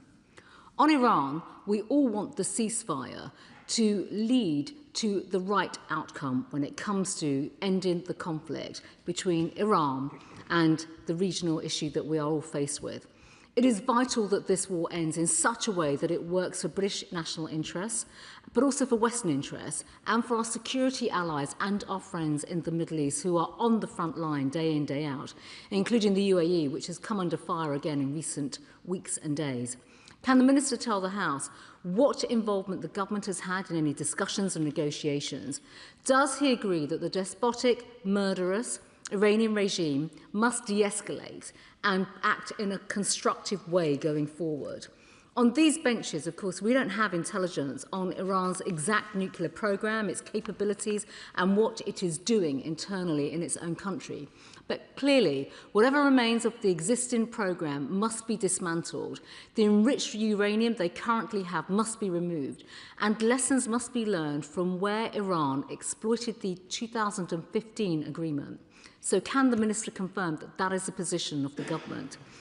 Clarity from the government on this totemic issue is really important. And what is the government's position on Iran's ballistic and military capability? Madam Deputy Speaker, the government has talked a great deal about its position on the Straits of Hormuz, but yet we've not seen any change in the situation or, to this day, practical measures from the United Kingdom. The Straits of Hormuz cannot be treated as a bargaining tool, and no country or company should be forced to line the coffers of this despicable regime in Tehran. No country should have the power to shut down what is a global artery of international commerce and trade. Is the British government actually putting any pressure at all on Iran to restore freedom of navigation? At the very least, surely there should be new sanctions to tighten the screws on this appalling regime, and a total ban on regime officials who might want to flee to the UK, as well as a concerted effort to go after regime elites who might attempt to park their wealth in London. And we know about their assets, and I've raised these points previously with the Minister. And given a sickening recruitment call from the Iranian embassy in recent weeks, why has the government only summoned the ambassador for a slap on the wrist? Surely the Home Office now must intervene when it comes to the prescription of the IRGC. Finally, on the long overdue UK-GCC FTA, which we welcome, the Minister will know that those negotiations have been underway for many, many years, and it's an important Brexit opportunity. This could be at risk with his ministerial colleagues and leadership candidates now planning to take us back into the EU all over again. Finally, Madam Deputy Speaker, this side of the House stands firmly in support with the British interests across the Middle East, which must be safeguarded, and we must use our important influence in the region to effectively protect Britain, but also our allies, and particularly from those that want to continue to cause harm to the United Kingdom and to our friends and allies in the Middle East. Minister. Madam Deputy Speaker, I'm grateful to the Shadow Foreign Secretary for the constructive tones of her question. And let me turn to the important questions of consular access that she raised at the outset. To be clear to the House and to all members, honourable and right honourable, who have constituents involved, we are seeking from the Israeli authorities both consular access to our nationals, as you would expect, and assurances of their good treatment. We understand that British nationals are expected to be deported back to the UK imminently. We are obviously following this up rapidly. If colleagues across the House have concerns, they are very welcome to raise them with me. We are, of course, as I said in the statement, in direct contact with those families who have approached the Foreign Office directly as well. I can also reassure the Shadow Foreign Secretary that we are heavily engaged in the efforts that she describes in relation to Gaza, both in relation to reconstruction, in ensuring that adequate aid gets into Gaza. As I was clear in the statement, the amount of aid getting in remains inadequate. The restrictions remain contrary to the 20-point plan, and we are pushing these points with Israeli authorities, as you would expect, and indeed with all of those with an interest in Gaza.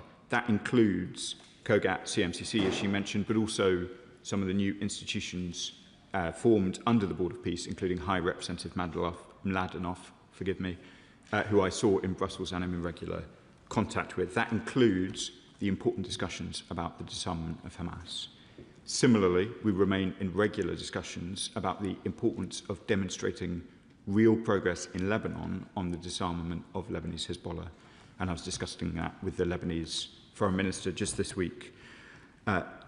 I'm happy to say a little bit more, Madam Deputy Speaker, about the sanctions that we have put in place already. I came to this House to announce some sanctions in October 2025, which was precisely targeted on senior regime assets in the UK. That has included very significant restrictions on property ownership, which I think she's aware of, up to, I think, a total value of £140 million.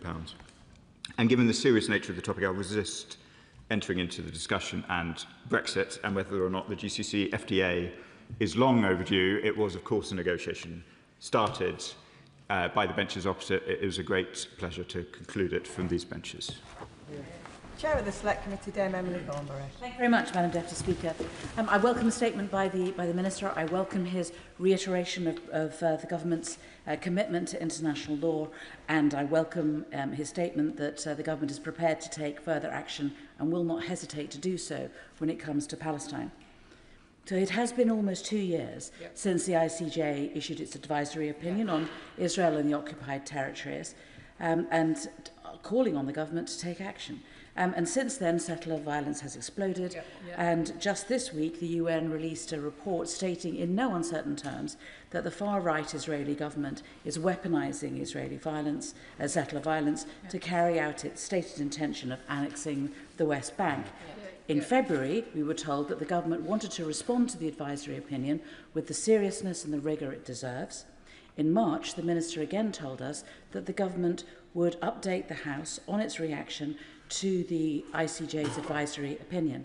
So my question is, when will we stop hesitating and take action to ensure that international law is respected? Minister. I'm grateful to the Chair of the Foreign Affairs Committee for the question, which, as she said, she has put to me before. First off, it is important, Madam Deputy Speaker, to emphasise that we continue to take steps to ensure that international law is adhered to, that those principles underline our response both to events in Israel, Palestine, but also across the wider Middle East. I know the House is impatient for a fuller answer in relation to the advisory opinion, even though most of the substantive elements of policy I think I have addressed from this dispatch box. There is, as I know the Right Honourable Lady is a learned lawyer herself, there are some horizontal implications from the advisory opinion which go beyond simply the context in the Middle East, and that's one of the reasons why we've been taking our time. I will endeavour to return to the House with the speed that she demands, which I understand. Democrat spokesperson Monica Harding. Thank you, Madam Deputy Speaker, and to the Minister for advance sight of his statement. I know that many colleagues like me are frustrated by the government's lack of action to secure progress to a two-stage solution. The UK is rightly committed to the disarmament of Hamas and Hezbollah.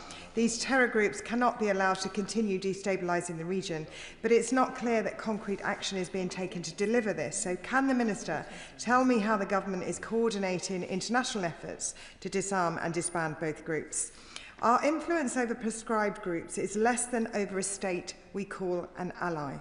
That is why Liberal Democrats have been so critical of the Minister's failure to hold the Israeli Security Cabinet to account for its extremist actions.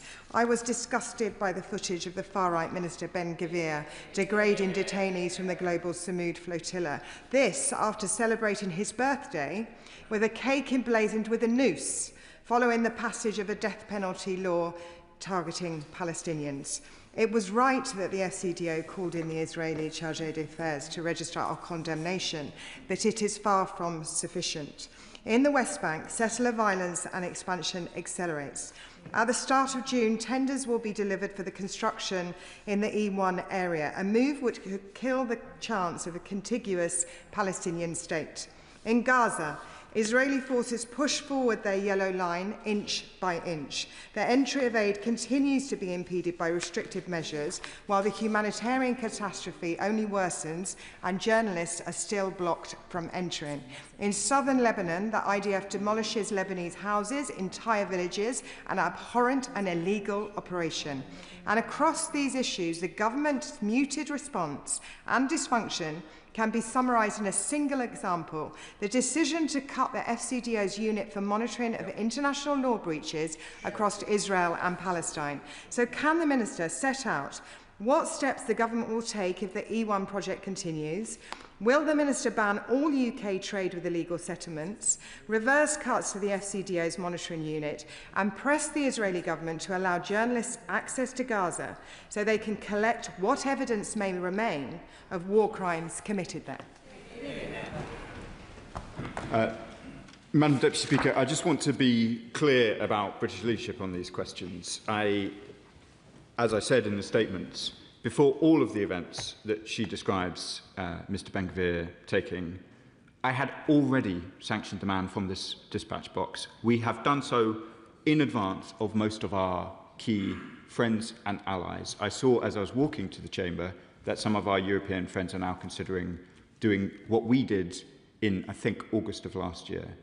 We have taken action both in company and alone, given the significance of the events in the region, and we will continue to do so. I want to turn, though, to the important points that she raised about some of the Foreign Office structures. I am, Madam Deputy Speaker, particularly sensitive to these questions as a proud former member of the diplomatic service myself. It is important to set out that the world is changing very rapidly, and Foreign Office structures need to change too. So in relation, whether it is to some of the reports today about the Iran unit or the reports in recent weeks about the IHL assessment cell, responsibility lies with ministers to ensure that we are properly served both on advice about Iran and advice about international humanitarian law. I still get that advice. It is true that there do need to be some changes in the structure of the Foreign Office. Since I was in the Foreign Office in 2015, the headcount in the UK, this is counting both departments, has increased by 40% over a decade. That seems to me something we need to address. I spent a great deal of my career overseas. That is where I would like to see the majority of the diplomatic service if we possibly can. And so we do need to make changes. But I want to be clear, there is no unit, not the Iran unit and not the IHL cell, which is being targeted. It's my responsibility to ensure I'm properly advised on both of those questions, and I am. The things referred to this morning, Madam Deputy Speaker, refer to an offer to all staff that they can take part in voluntary redundancy if they would like to. It was not, it was not specific to the Iran unit, who do incredibly important work. I was with them this morning, and I'd like to assure the House that I, the Foreign Secretary, and the rest of government continue to be excellently served by the officials of the Foreign Office. Andy MacDonald. Thank you, Madam Deputy Speaker. This week we've seen 2 Israeli ministers already sanctioned by this government act with impunity. Ben-Gvir assaulting and mocking humanitarian aid activists, and Smotrich saying the Palestinian Authority will get a war, and ordering the ethnic cleansing and apartheid act of the village of Khan al-Amar as part of the illegal development of the E1 corridor, a village visited by myself and many colleagues, including the Right Honourable friends, the members for Doncaster North and Ilford North. So as co-chair of the Britain-Palestine APPG, I asked the Minister, does he agree that our diplomacy and our limited sanctions approach are not working to arrest the ongoing genocide? And will he set out what steps he will take with government colleagues to escalate pressure through resourcing the enforcement of the criminal law, including the application of the Proceeds of Crime Act, through updating the overseas business risk guidance, and through ensuring regulatory bodies are advising their members in relation to the continued illegal trade in settlement goods and services?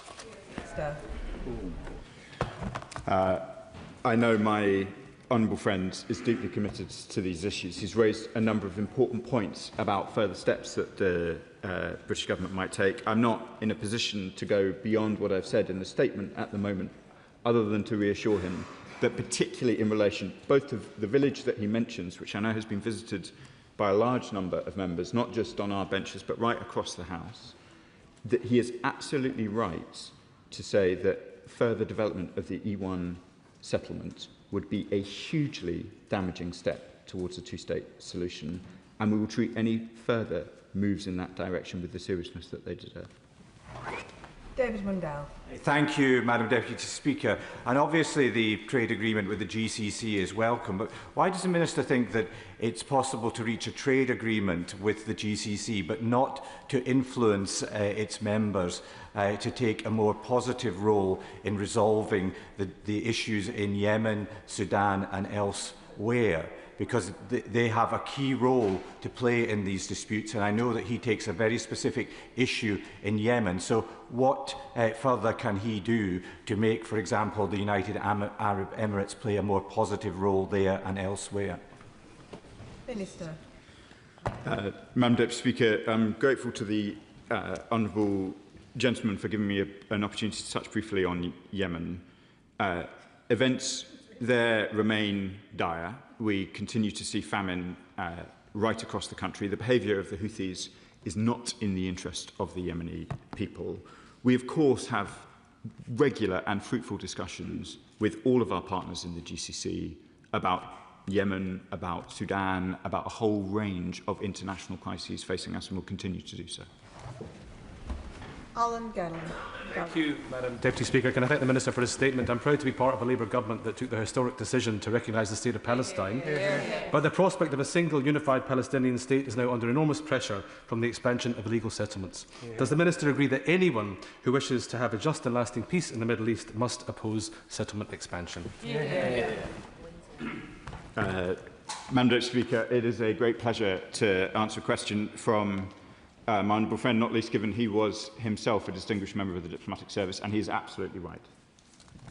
Wendy Chamberlain.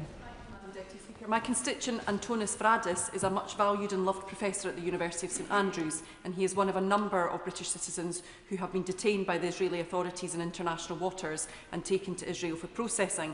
I've been in touch with his family, friends, colleagues and students in recent days, and they are all deeply concerned about how he will be treated and when he will be released. And the video that members have already referred to seems to confirm their worst fears. So although I'm pleased to see reports of the Israeli embassy being summoned to meet the FCDO, and I'm grateful for confirmation from the Minister about the expected processing and release, can I ask, were the actual calls of the Sumud flotilla raised in the meeting with the Israeli chargé d'affaires? We need to see those aid routes reopened, and we need to see aid coming into Gaza under UN oversight. Minister. Madam Deputy Speaker, they were, as they have been in every engagement with the Israeli government since the signature of the 20-point plan. It is vital that aid gets in at the scale and in the manner envisaged under the 20-point plan. Melanie Ward. Thank you, Madam Deputy Speaker. And firstly, let me commend the government's action on Iran. It's doing the right thing where others in this chamber would have led us down a different and dangerous path. Let me say that I agree with the Minister's words on Palestine and Lebanon, but we are long past the point for words being anything like enough. I served in Hebron as a human rights observer 13 years ago, and what the Minister described as happening there today was happening then. I too have visited Khan al-Ahmar, which the Israeli government now wishes to wipe off the map. Experts say Israel is committing genocide in Gaza and working to ethnically cleanse the West Bank. They've passed a law to hang Palestinians. The Minister is my good and honourable friend, and he says the government is not hesitating to act on this issue, but that is not true. Unfortunately, for far too long, we have had a hesitancy to take further meaningful action. Where are the comprehensive sanctions on the people committing these human rights violations and holding up aid from entering Gaza? Why do we not have a ban on settlement trade yet? And why have we not yet banned British charities who are funnelling money to settlements? I want to pay tribute to my honourable friend who's long been committed to these issues, both in this House and before, and is, I think, probably the only member of this House who has been to Gaza since the conflict began. We have taken wave after wave of sanctions action, and I want to reassure her that we treat these issues with the seriousness that they deserve, and I'm sure I will be returning to the House in due course to update her on that. Kit Malthouse. Well, Madam Deputy Speaker, as I'm sure the Minister is realising, we're all a bit fed up with yet another gaslighting statement on Israel and Palestine. There is no ceasefire in Lebanon. We all see the killings, the double, triple tap killings on a daily basis. As he said himself, the situation in the West Bank is worse than it's ever been, with rampaging gangs kettling Palestinians into the cities, so who knows what will happen to them. And yet we continue to trade with these people and support them. And in Gaza, of course, whether by accident or design, there is no progress whatsoever, and the situation continues to worsen. As the Right Honourable Lady, the Chair of the Select Committee, said, can he not see that when he stands up and says you will not hesitate, we're all thinking that every statement is yet another hesitation in the face of what is an unfolding picture of savagery across the whole region. But I have one specific question for him on the detainees from the flotilla in particular. If that is what Ben Gvir and his henchmen are willing to do to British and European citizens on camera, What does he think they're doing to Palestinians off camera? Madam Deputy Speaker, I made that very point in my statement. Of course, we can expect that what Mr Ben-Gvir does on camera to Europeans and others is just a fraction of what is being done behind closed doors. That was why I made that exact comparison in my statement, and it is why we sanctioned him well before many of our friends and partners have done so. Catherine West. Thank you very much, Madam Deputy Speaker.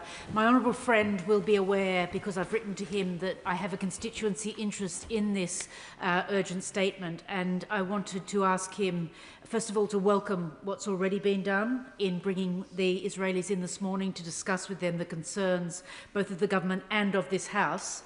But will he also give me reassurance that every single consular, diplomatic